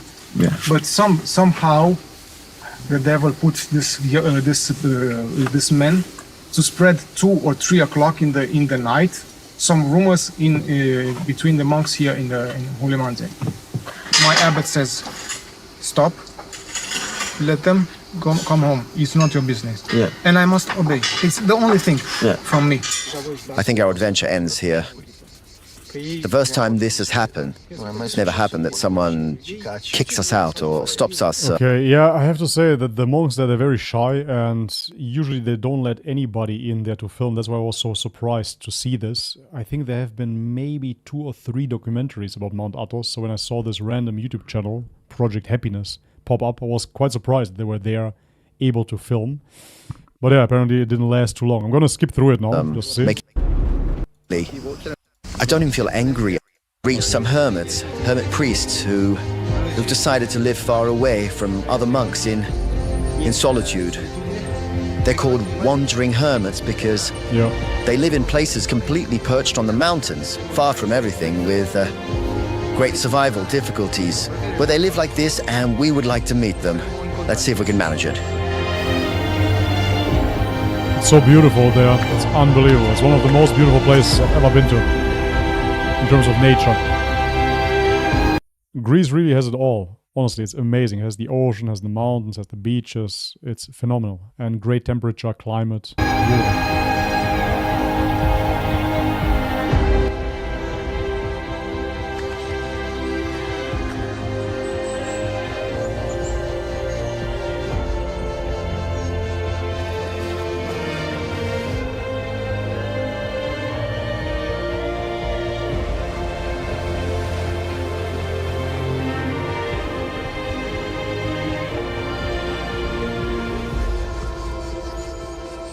Yeah, I miss the European landscape, I have to say. The monks advised us to use. Living in Thailand. There are usually hermits here because... But not too much. Okay, let's see. Does he make it to the hermits? Icons. Table for eating. Yeah, that's where some of them live. Hello? Check it out. It really seems like there's no one here. That's how they live. Very humble. Some of them. Yeah. There's the bare minimum for survival. A bed. Of course, there are some figures, some images, religious icons. Table for eating.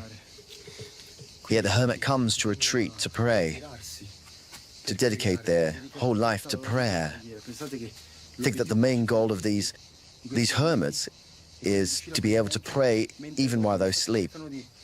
In fact, they try to have an uncomfortable bed to stay semi-conscious, to pray all night long, 24 hours a day. Prayer must accompany them throughout the day. And this is the life of a hermit, but no one's here now. That's right. To I'm respect going to read all the these super people chats. who withdraw. So let's see if there's someone, otherwise we'll head back. Yeah, you won't be able to talk to a hermit. He probably ran away when he saw the cameras. With a Romanian monk. I chose to follow this art of monasticism because the Lord gives us weapons. Because Okay, thank you very much. Okay, we have 2 super chats. Let's read them out. By MA again. Can I please ask you to see it with impartiality? Okay, I am a human being. I have a bias. I always like to look at stuff as much as I can, objectively as much as I can. Let's put it that way. I'm trying to put my bias aside, but first and foremost, I'm honest. And this is something that I'm really, quite proud about, if you will, that I'm always honest, and I always kept it 100% transparent on my channel. So therefore, speaking about that specific person there, I've seen too much content of his that already ticked me into a certain position thinking about him. I'm gonna give him the benefit of the doubt and listen to the video that you sent. That is for sure. I'm gonna try to remove the character. However, that person himself, you can only make a first impression once, right? That's just what it is. And therefore, if you present yourself in a certain way for the audience, for the world to see online, me as a man seeing that man, I will put you in a specific box. It's impossible otherwise, right? So if you're a man that is crying on camera and adding melodramatic, essentially, attributes to your speech for the sake of triggering emotions, ultimately, I will judge you a certain way, of course. And that impression can only be made once. But nevertheless, the context of his speech, I will try to look at as unbiased as I can and put his persona aside. But about him, I have a specific picture. It is what it is. Ode Alame R dollars. I don't know what that is, but thank you very much for the 10 R dollars. Appreciate it. He says, Salam, bro. In Surat al-Baqarah, Allah chooses the Khalifa. Does it make sense for you that the last message of Allah, He will leave us without anyone to follow, letting people with no knowledge choose? Okay, so in Surah al-Baqarah, Allah chooses the Khalifa. Okay, let me look that up. Al-Baqarah is big, so we're going to use ChatGPT real quick. Let's ask ChatGPT. Did Allah choose the Khalifa in Surah?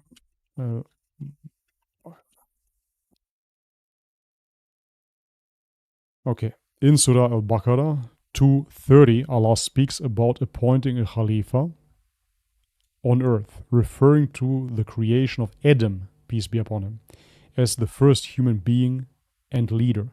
The verse reads, "And when your Lord said to the angels, indeed, I will make upon the earth a successive authority, Khalifa, they said, will you place upon it one who causes corruption therein and sheds blood, while we declare your praise and sanctify you? He said, indeed, I know that which you do not know." Okay.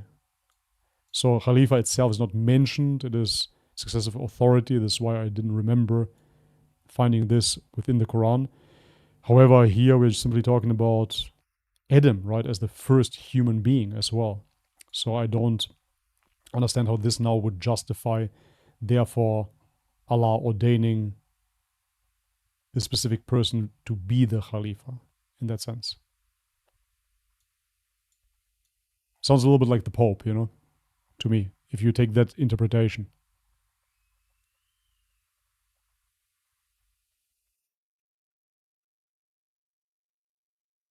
But okay. Anyways. Let's create a bright, green future where we all feel compassion. And another one, thank you very much. Ode Alame, appreciate it. What do you guys think about this? That Adam is seen as the first Khalifa chosen by Allah, and from there on, all the following Khalifs must be chosen by Allah directly. What's the opinion? Dawa Trucker, my moderator, welcome back, bro. Says Bobby, Assalamu alaikum wa rahmatullahi wa barakatuh. Just see one other super chat. Thank you very much. Wa alaikum assalam, brother, wa rahmatullahi wa barakatuh. Appreciate it.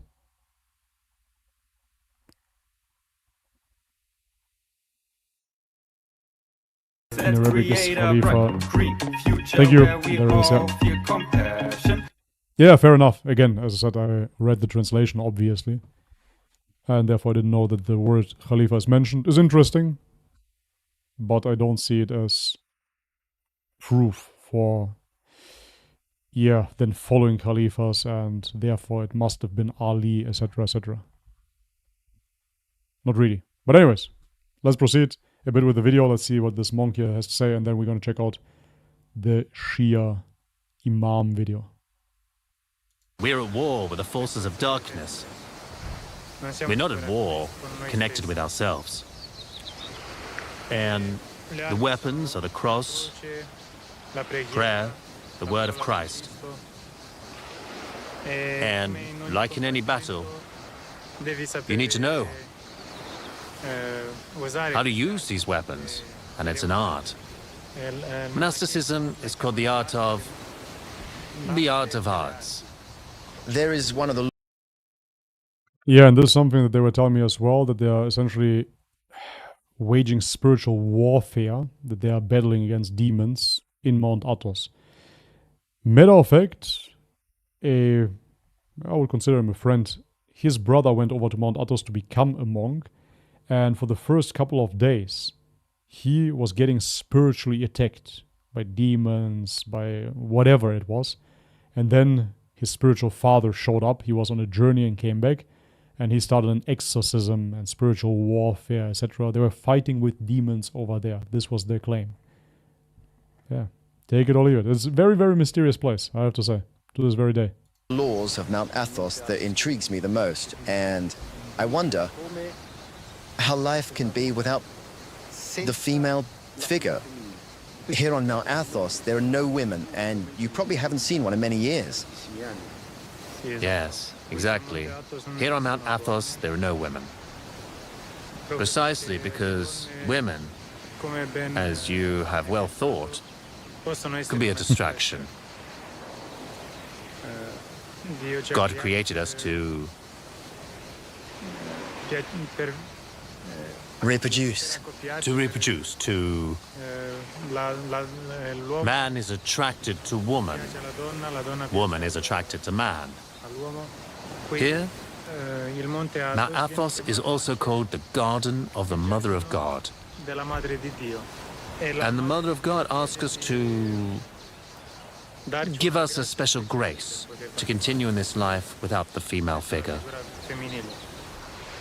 But we... And that's exactly that, right? So this is why it's so important to understand that when the Quran speaks about the Christians worshipping Jesus and the Holy Spirit and Mother Mary, etc., the Christian apologetics nowadays, they will tell you, yeah, well, that is so wrong, that is not what the Trinity is. The Quran doesn't say that this is what the Trinity is, but the Quran states that the Christians worship Mother Mary, and that's what they do. They worship Mother Mary, and here they went to such an extreme even where they say, well, Mother Mary told us no woman can enter here, and we have to abstain from all female contact and worship Mary. That's literally what they say. We must pray incessantly to the Mother of God, who is a female figure. Thank you very much, Ahmed Safan, 20 Australian dollars. Thank you very much for the generous donation. Appreciate it. And we have another super chat by Ganderia, $10. Thank you very much. Appreciate both of you guys. Let me give you an applause. Power up. Power up. Yes. Okay. Enough. Thank you very much, Ahmed. Appreciate it. He says, Adam. I can't read anymore. Adam, alayhi salam, was a prophet and messenger. Allah chose prophets and messengers. People chose Khalifas. We are all potentially Khalifas on this earth. Anyway, Islam is about submitting to Allah, Khalifa or not. Yeah, I mean, even now we don't have a Caliphate and we still have to submit to God. Very well said. So, yeah, either way, I personally... Man, I said it many times before, I'm not so interested in this political divide between Sunnism and Shiism. The religion has been perfected, and that was before this split, and therefore for me it's simply nonsensical to go into it. Even if, and I said it on previous live streams, even if the Shia position would be 100% accurate politically speaking, let's just assume, for the benefit of the doubt, even then I wouldn't practice what Shias are practicing nowadays. That's just what it is. Same thing with Sufism. As I said, initially, many beautiful works and stories of so-called Sufis, such as Imam al-Ghazali, but still I wouldn't practice what Sufis practice nowadays. I wouldn't. Right? So for me, that is all an innovation, a deviation, and simply not part of the religion. The peaceful submission to God alone. That's just how I see it. And that's why the Shias, again, if you're completely correct, if I would find out, hey, wait a second, they're actually right with what they're saying here. Okay, cool. I'm still not gonna hit myself. Sorry, not gonna happen. You know what I'm saying? Know what I'm saying, bro? Okay, anyways, thank you very much, Ahmed. Appreciate it, bro. Gandaria, $10. Thank you very much. We are all meant to be Khalifas on earth as a Muslim. Similar message here, see? Not necessarily a political or spiritual leader, but one who submits to Allah and acts justly on earth. Yeah, I can definitely resonate with that. That makes sense to me. And as I said, for me, it's about the religion, and those political divides, they don't define the religion. Ode Alame, $10 again, I don't know what that is. Thank you so much. Says, bro, ask ChatGPT, why did the first two Khalifas prohibit talking about the Prophet and his hadiths? Okay, interesting. I don't know that. I didn't know that. Let me look it up right now. I'm going to ask it exactly the way that you proposed it. So why did the first two Khalifas prohibit talking about the Prophet and hadiths? Let's check that out. Let's see.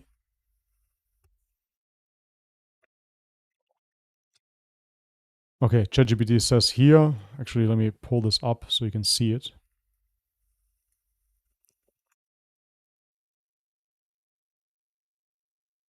Okay, like this. It's pretty big. Okay. Okay, let's see. And for people that are wondering, I'm using ChatGPT, as you can see, 4.0, and it's the paid version. Anyways, so why, thank you very much. I'm going to read out in a second, inshallah. Why did the first two Caliphs prohibit talking about the Prophet and the hadiths? The claim, ChatGPT says, that the first two Caliphs, Abu Bakr and Umar ibn al-Khattab, may Allah be pleased with them, prohibited the narration or discussion of hadiths needs to be understood in its historical and contextual nuances. Neither Caliph, that's how they pronounce it, right, outright banned the transmission of hadith, but they were cautious and took certain measures to prevent the potential distortion or misuse of the Prophet's sayings. Here's a deeper look into why they acted this way. Create a bright, green future where we all feel compassion. So, fear of distortion or misinterpretation. Both Abu Bakr and Umar were concerned that with the rapid expansion of Islam and the influx of new Muslims, there might be a risk of hadith being misquoted, which definitely was the case as well, misunderstood or falsely attributed to the Prophet, peace be upon him. Since the Quran was the central source of guidance and had already been compiled and preserved meticulously, they want to ensure that the same care was taken with the sayings of the Prophet. So, that is... Thank you very much. That is a Streamlabs donation, right? Thank you very much. Appreciate it. Okay, so Abu Bakr's approach after the Prophet's death. Create a bright, green future where we all feel compassion. Thank you very much. Going to read it out in a second. Abu Bakr's approach. After the Prophet's death, Abu Bakr was careful about transmitting hadiths. It is reported that he said, "Do not narrate too many hadiths from the Prophet. Whoever asks you about any matter, say, the book of Allah is between us and you, so act according to its lawful and unlawful commands." This was not an outright ban, but a prioritization of the Quran and caution in narrating the Prophet's sayings. Umar's approach, on the other hand, Umar also took precautions regarding hadith narration. He is reported to have limited the widespread narration of hadith out of concern that people might focus more on hadith than the Quran, or that unverified hadiths could spread, leading to confusion or division. Umar would advise that people stick to the Quran for most of their legal and theological needs, and that only verified hadiths should be passed on carefully. So yeah, that's absolutely amazing. And I would most definitely agree with this approach. It's actually, thank you very much for the super chat, because I love what I'm reading here. However, it goes against your perception that they were totally against hadiths. But this Quran-centric approach here is something that absolutely resonates with me. And yeah, yet again, I love reading this. This phenomenal. Some Salafis nowadays, they call themselves people of hadith. And basically reading this here would go against that understanding fully, which is quite amazing yet again. I find this quite fascinating. So yeah, thank you very much for the super chat. This is cool. But it doesn't prove your point that the first two caliphs were against hadith altogether. That's not the case. Dawa Trucker, bro, thank you very much for the generous donation. $50. Appreciate it. Let me give you an applause.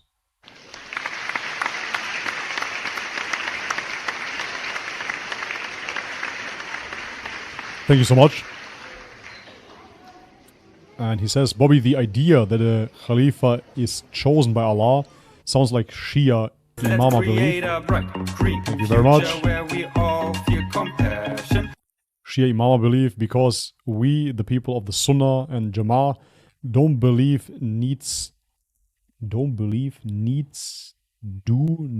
believe a caliph must be chosen by Allah. The individual must be chosen by the people. Okay, I understand. Yeah, thank you very much again for the generous donation. Absolutely, yeah, this comes from Shias now.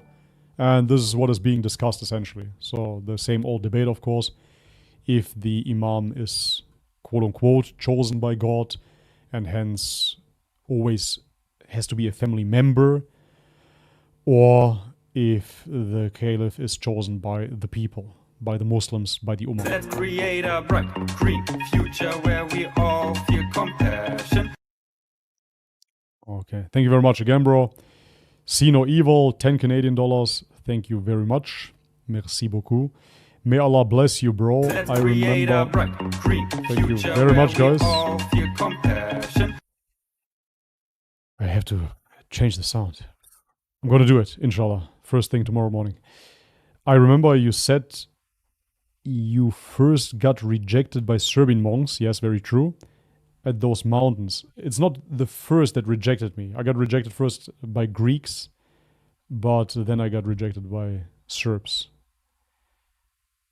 What is your thought on Serbs before and after Islam? I know Albanians and Bosniaks don't like them. For me, I cannot generalize a bunch of people because you have idiots everywhere, right? But in terms of political dictatorship on the Balkans, if you look at Yugoslavia, Yugoslavia was essentially just a fake name for Greater Serbia. And my people, the quote-unquote Macedonians, ultimately Bulgarians, thank you very much. Ultimately Bulgarians from Macedonia, they got Serbanized through that project specifically. And therefore, yeah, they were very expansionist and they led genocides on the Balkan, on the Bulgarian people, on the Bosnian people, many atrocities. So therefore, I have no issues with Serbian people. I have Serbian friends as well, or Serbs in general. But the politics that have been conducted by their government are absolutely atrocious. And I would make the claim, of course, that the Balkans would be in a better state if it wasn't for those genocides and Serbianization projects from Serbia. That is that. And the Albanians and the Bosniaks don't like them, obviously, because they're Muslim and the Bosnians have been genocided by them. But I don't have any animosity towards a nationality, because there can be a Serb that accepts Islam. And I make the claim, of course, and Bosnians will hate me for that, but that Bosnians and Serbs, they're one people, ultimately. But with different ideologies and different religions. That's just what it is. But nevertheless, they are definitely ethnically the same people. If you look into DNA tests, if you look into the language, they're the same people, just as Austrians and Germans are the same people. There's no difference, no matter what the national border is. And nations are a very new concept anyhow, right? So, anyways, be that as may, I have no issues with Serbs, but I definitely have issues with the Serbian ideology. That is for sure. Thank you very much. Again, appreciate it. Then we have, wait a second, the Streamlabs donation, I believe. Let me just double check. Where is it? Okay, 1 second, guys. I have to pull this up. Okay, the dashboard. Let me just proceed with the super chats until then. Ode Almame, thank you very much.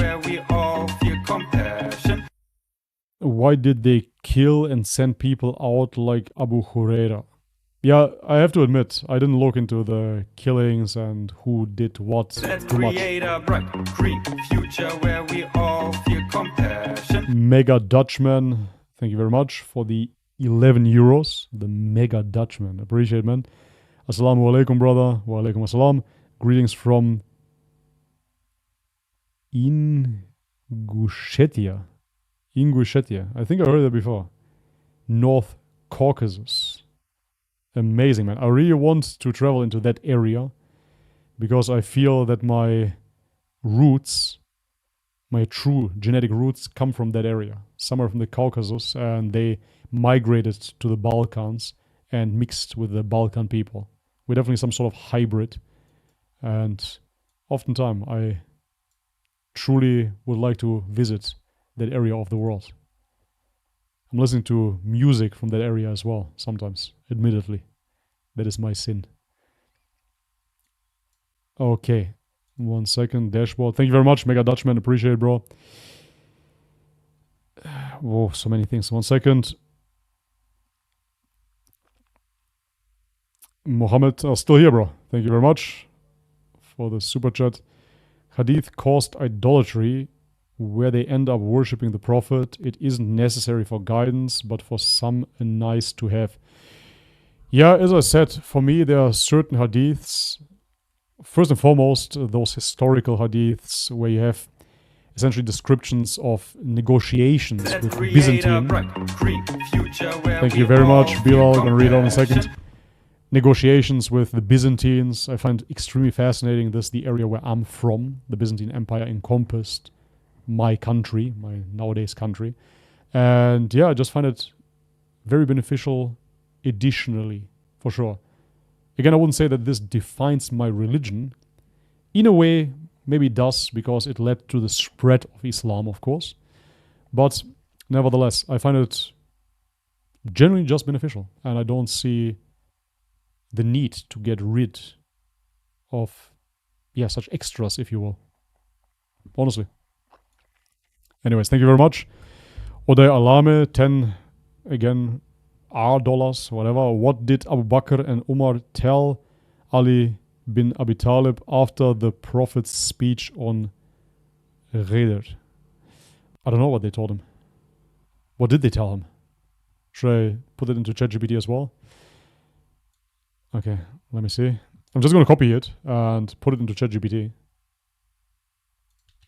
And let's see what ChatGPT says. Let's play that game then.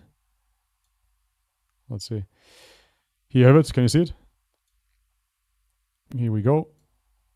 So what did they say? The event of Ghadir Khum, which took place during the Prophet Muhammad's farewell pilgrimage, is a significant moment in Islamic history. During this event, the Prophet is reported to have made a public declaration regarding Ali ibn Abi Talib. This moment is considered pivotal, particularly in Shia Islam, as it is interpreted as the Prophet's designation of Ali as his successor. So that is probably the strongest Shia point, right? So let's look into it. I know this, sure. So the Prophet Muhammad, peace be upon him, is reported to have said, "Whomsoever I am his Mawla, then Ali is his Mawla." This word Mawla has multiple meanings, such as friend, master, protector, or leader. In Shia Islam, this event is viewed as a clear indication that the Prophet appointed Ali as his successor and leader of the Muslim community after him. Sunni interpretations often view this declaration as a call for love, respect, and loyalty to Ali, but not necessarily as a political or spiritual succession. Abu Bakr and Umar's reaction to Ali after Ghadir Khum. There are reports that after the Prophet's declaration at Ghadir, both Abu Bakr and Umar approached Ali and congratulated him. According to several historical sources, they said, "Congratulations, O Ali, you have become the Mawla of every believing man and woman." This is seen as acknowledgement of the honor bestowed upon Ali by the Prophet. This reaction indicates respect for the Prophet's words, though the exact implications of this acknowledgement are interpreted differently between Sunni and Shia traditions, etc., etc., you name it. Listen, guys, honestly, again, this is truly not interesting to me. So obviously we'll have two different interpretations about this. This is why you have the split. I really do not care whoever was right. From what I've read of Ali, if we can truly attribute those quotes to him, I found them amazing, a lot of deep spiritual insight, phenomenal, fantastic, but he is not the Prophet, nor is he God. That's what it is. So whatever happened there, whoever is politically accurate, as I said already, I don't mind who is. It doesn't change my religion. Anyways. Okay. So sometimes people talk to me, they want to win me for a camp, or they believe that I'm this hardcore political Islamist that has to base everything upon past history. I don't. As I don't on the Umayyad Caliphate or the Ottoman Empire. Those are political movements, happens throughout history, it's completely normal, but doesn't define my religion. The only thing I can say about those empires is, great, thanks to them, we got the Quran, we got the religion transmitted, but it's not for me now to get so deep into the politics of things. It really isn't. It's just not my job. Gandaria says, poor Odey Almame is being owned by ChatGPT. May Allah subhanahu wa ta'ala grant him hidayah. Yeah, it's really not favorable to the position, I would say. Anyways, the Dawah Trucker says, you are the Hadith Quran rejector, disbeliever. We have dealt with him before. You make the claim, bring us the proof to prove it. I think they're addressing Muhammad here. Okay. El Gekip, we have 50,000 Indonesian rupiah. Thank you very much. Hi, uncle. I'm so old, man. I'm the uncle now. If you can ask Grayson to take first part of Shahada, but he already did that, it may make it easier for him to do the rest. Kalima, since he just is not sure about the Rasul Allah. I'm sure he will come to his conclusion. I'm sure. And he already took the first part of the Shahada. He already declared that there is nobody worthy of worship but God. Bilal Shaban, thank you very much, brother, for the most generous donation of tonight. Let me give you a big fat applause. And a... Allahu Akbar! Oh, yes. Thank you very much for the $100. Unfortunately, no question attached. No question attached. No video, no nothing, but thank you very much. I truly appreciate the generous support. Means a lot. As I said, guys, if you repeat it oftentimes, I know it sounds again like a broken record, but that being said, without your support, there is nobody's perspective. That is just factual. That is absolutely true. So thank you very much for your ongoing support, guys. Anyways, that being said, let me just double check the dashboard now because I think I missed something. Recent events. Let me check my recent events. Okay. Got it.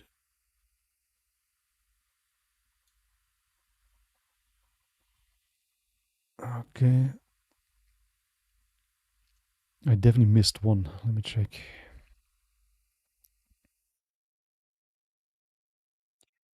Evrenos tipped $1. Thank you very much. Hey, Bobby, you know you can manipulate ChatGPT to take an Islamic position and update its memory before you ask all the theological questions, right? Is this deception in your videos really necessary? Okay, I said it a billion times. I didn't do that. Now I think they fixed it, to be totally honest. I simply asked ChatGPT about all the ideologies on this planet and about objective truth.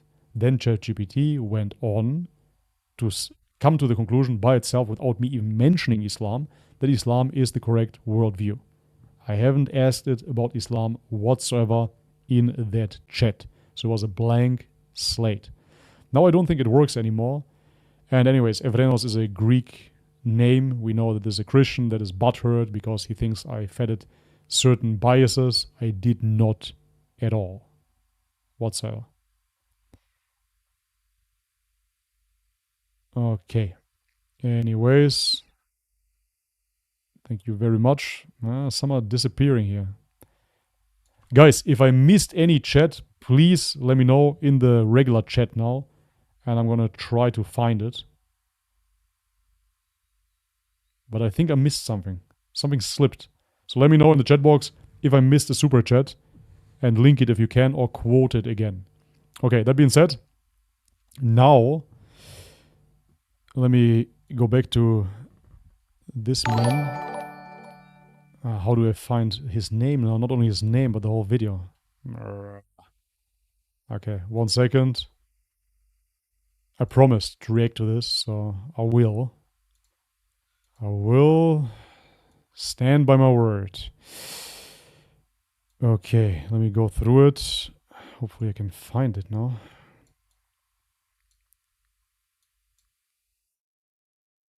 Damn it.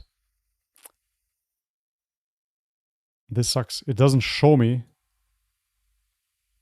the super chat anymore. That's problematic. Okay, wait a sec. Maybe we're gonna find it here.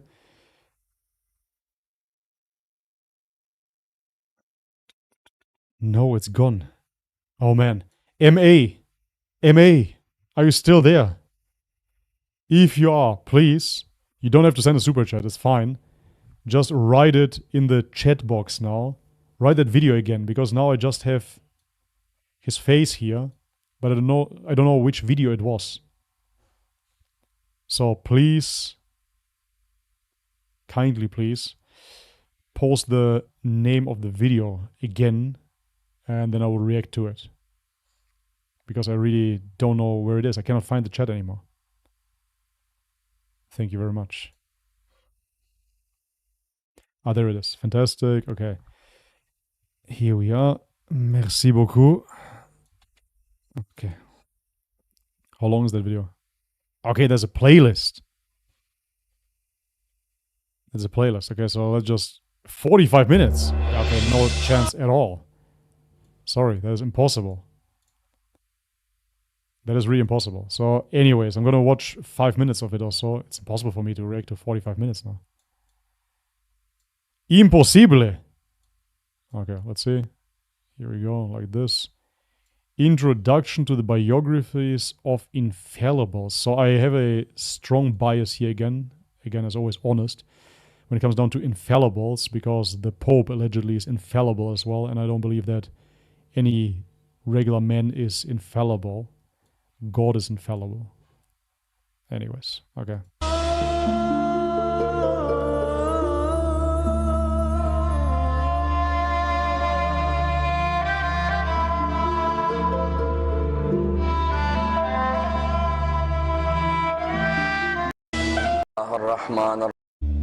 Okay, this is old. This is 2011.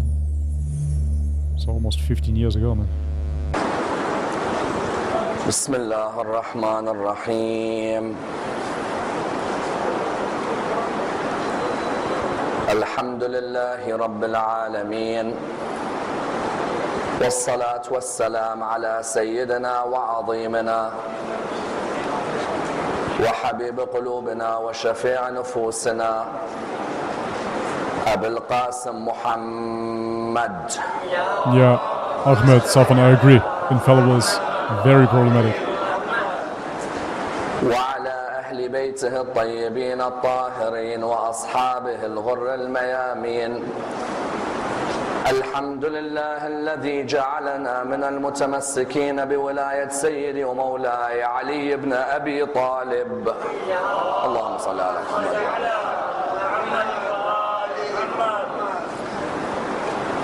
الحمد لله الذي هدانا لهذا. Okay, let's scroll to... Okay, no, I skipped it. Let's scroll to this speech of his.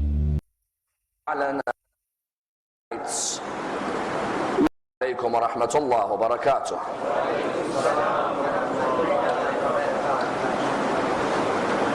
For the next 15 nights, we will be examining the biographies of the members of the household of the Prophet Muhammad sallallahu alayhi wa alihi wa sallam.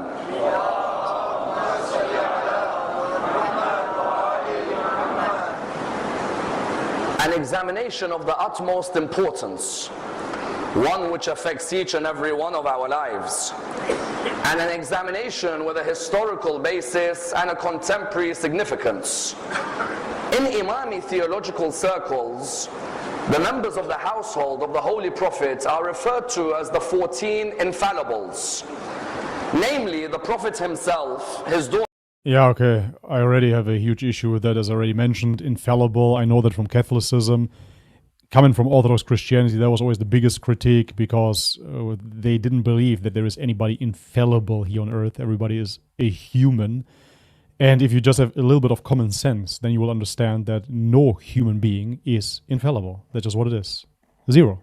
No human being is infallible at all. And therefore, they have a bunch of infallibles. Nope. I don't believe it. Fatima, his son-in-law Ali, then his grandsons Hassan and Hussein, infallible as well. And the 9 descendants from Hussein, namely Ali ibn al-Hussein, Muhammad ibn Ali, Ja'far ibn Muhammad, Musa ibn Ja'far, Ali ibn Musa, Muhammad ibn Ali, Ali ibn Muhammad, Al-Hassan ibn Ali, and the Messiah known as Al-Mahdi, Ajjalallah Farajahu al-Sharif.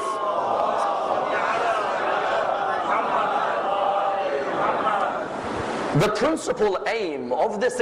Yeah, okay, this is extremely cultish to me. It doesn't resonate with me whatsoever, and I don't understand what this has to do with Islam. So that we are just appointing now members of the family of the Prophet. So it's not only very Prophet-centric that we have to worship men already, but no, now we continue further into his family tree, and then we go to the extreme of saying that they are infallible. That's not true. Those people are dead now. So those are not infallible people. This examination is threefold. The first reason we're going to dissect the biographies of each member of the household of the Prophet is to apply their lessons into our life. Because when we dissect the lives of these personalities, we ask ourselves, what of their life over 1,000 years ago affects our life today in 2011? When I examine these great personalities, pretty much nothing, I ask myself which of their standpoint, which of their ethics, which of their principles can relate to my standpoints, my ethics, and my principles today.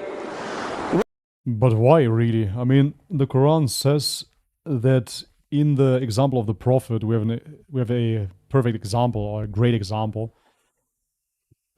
Okay, so then you can take it as an example. Why do I need now even more people that I need to model my life after? I really don't understand this video. Which situations did they face in their lives, which I may be facing in my life?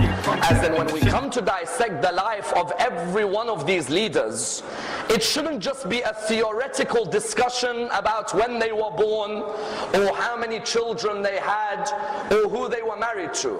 That part of knowledge is important. What it should really be is a practical discussion which examines the way their life affects our life. Which circumstances did they fall in, which we may fall in as well? And that's why, what do you find? You find that the first okay, I've been at it for 5 minutes or so. Thank you very much again for the support, but I'm not interested in it whatsoever. I really have to admit, because now we're just talking again about people. It doesn't define my religion whatsoever, and I don't find this appealing in any way at all. And I'm trying to look at it as objective as I can, but as I said, I come, of course, biased as a human being, and infallibility is a huge problem that I don't attribute to anybody but God, and therefore this is a no-no for me. A niche. Can't accept it. Doesn't work. It's not my religion.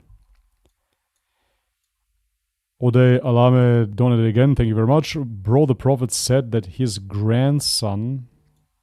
Wait a second. It disappeared. Why can't I see this? That's grandson, I cannot see the whole chat. Why? Let me try it here. Okay, bro, the Prophet said that his grandson, the Mahdi, will let peace come back to earth with Jesus.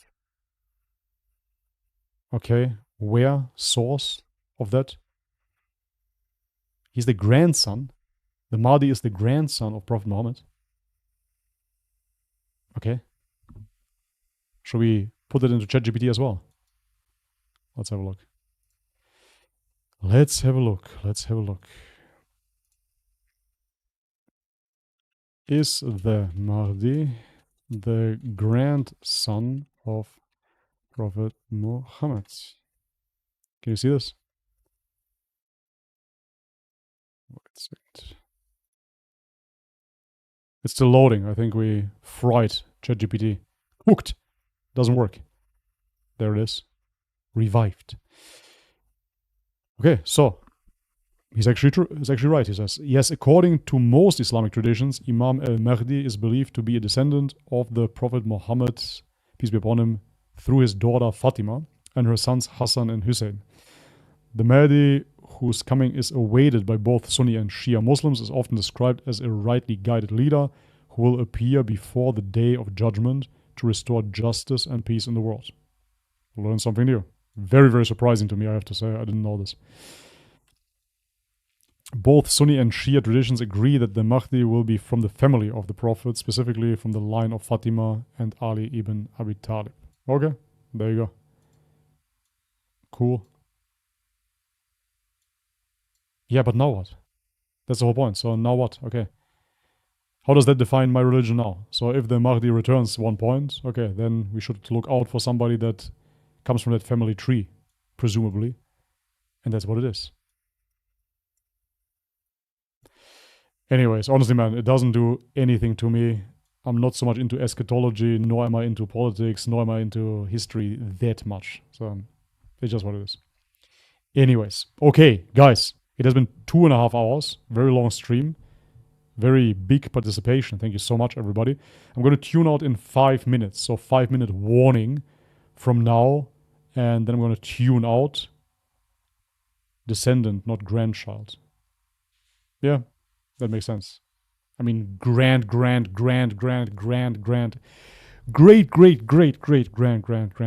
if you will.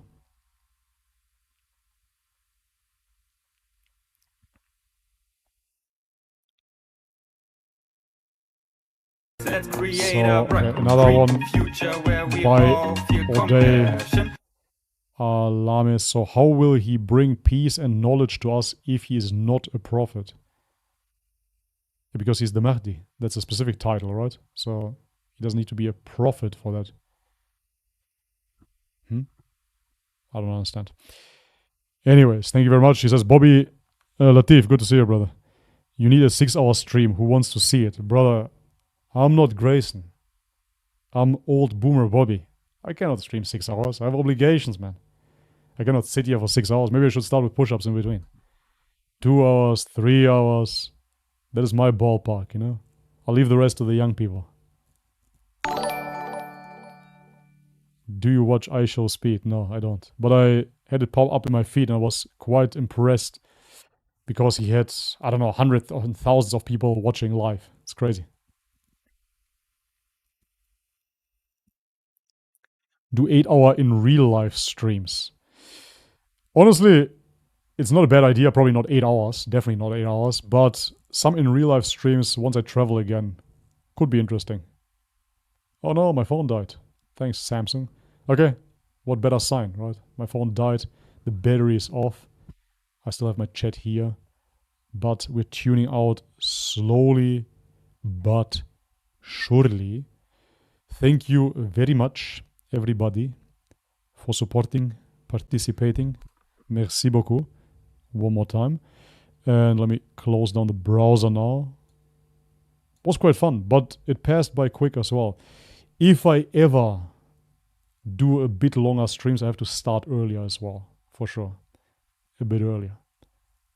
Assalamu alaikum from Bobby brate, from Bosnia brate. Wa alaikum assalam to Bosnia brate. Still on the top of my list to visit, inshallah. Anyways, thank you very much, guys. As always, if you want to support the channel, all the links are in the description box below, so check them out, truly. Become a patron, become a member, support my work, and moreover, like the stream as well. That helps with the algorithm. I should say that more often as well. You have to like the streams so the algorithm picks it up. And subscribe if you haven't subscribed already, of course. And Olay Alamame has another super chat. Says how a person who is coming after 1,400 years is going to correct the world and the religion of God. He must be in contact with the true sunnah of the Prophet and have knowledge from Allah. I absolutely agree. And of course, nobody would disagree with that. No Sunni, no Shia.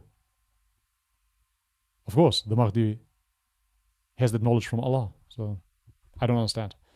Anyways, thank you very much for all the support. Thank you for the Shia participation today as well. Was interesting, but with Shiism is really like that. The more I look into it, the less it resonates and the less it makes sense. For me, I cannot accept those premises.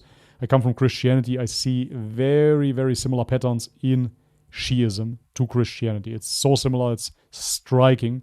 And once you've been a Christian, you identify it everywhere. So it's really not for me, but I keep an open mind. Hey, maybe you can somehow prove it to me. Wink, wink. I don't believe it, but nevertheless, thank you very much for your participation. I'm not on the hate train against Shias. That is just not my job either, but it's not resonating with me.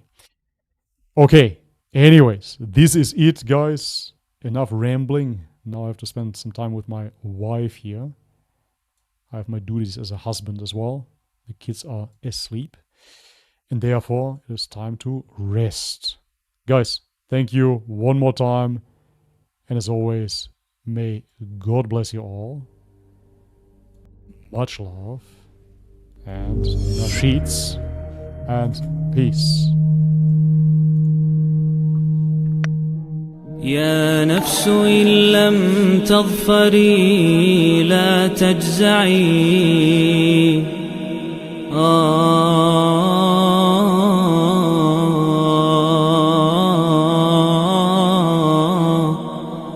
يا نفس إن لم تظفري لا تجزعي وإلى مواعيد جود مولاك هرعي يا نفس إن لم تظفري لا تجزعي وإلى مواعيد جود مولاك هرعي وإذا تأخر مطلب فلربما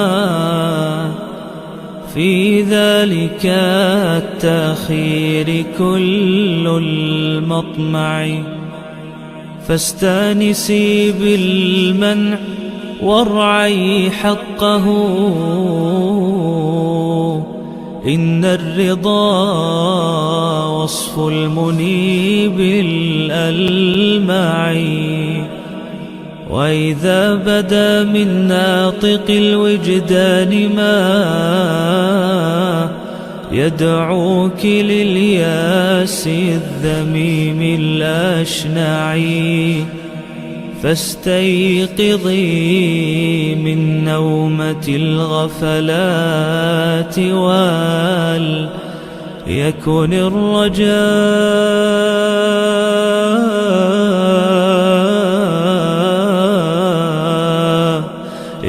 الرجاء لك مرتعا فيه ارتعي. إن العطاء إمداده متنوعون. إن العطاء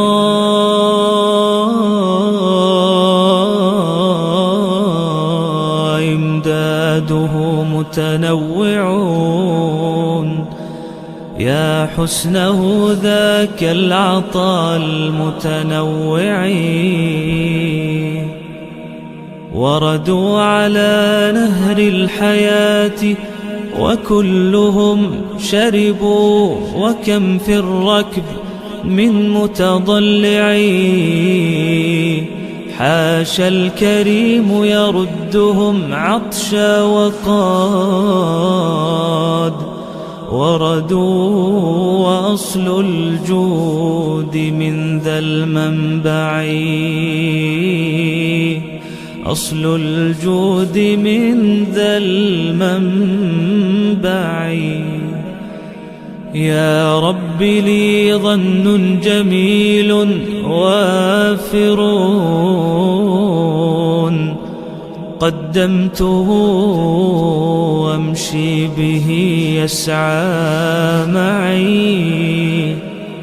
يا رب يا رب لي ظن جميل وافر قدمته أمشي به يسعى معي. كل الذي يرجون فضلك، كل الذي يرجون فضلك أمطروا.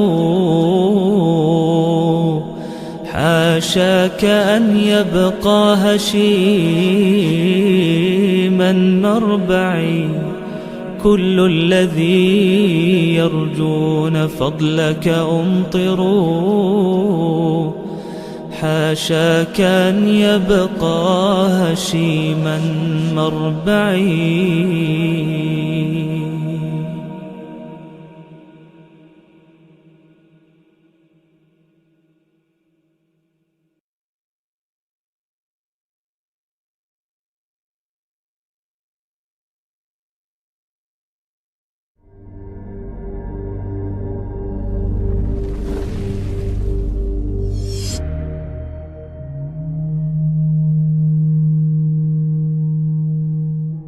يا نفس إن لم تظفري لا تجزعي.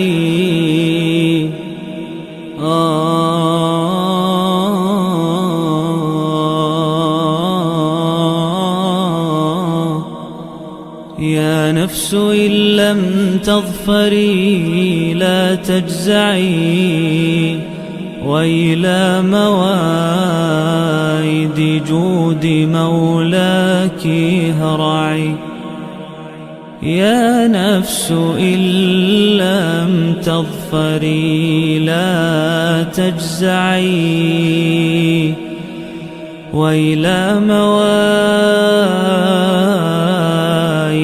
جود مولاك هرعي.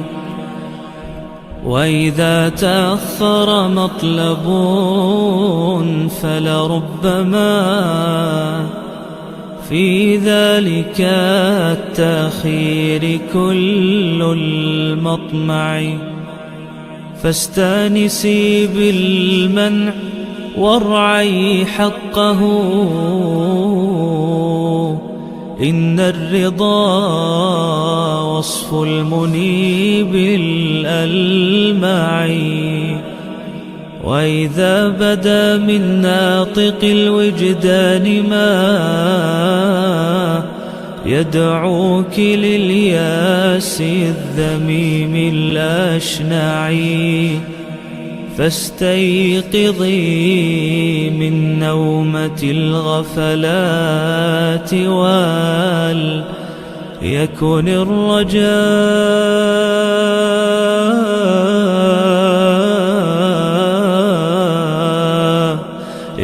الرجاء لك مرتعا فيه ارتعي. إن العطاء إمداده متنوع،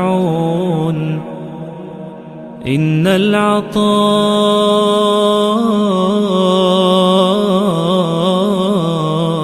إمداده متنوع.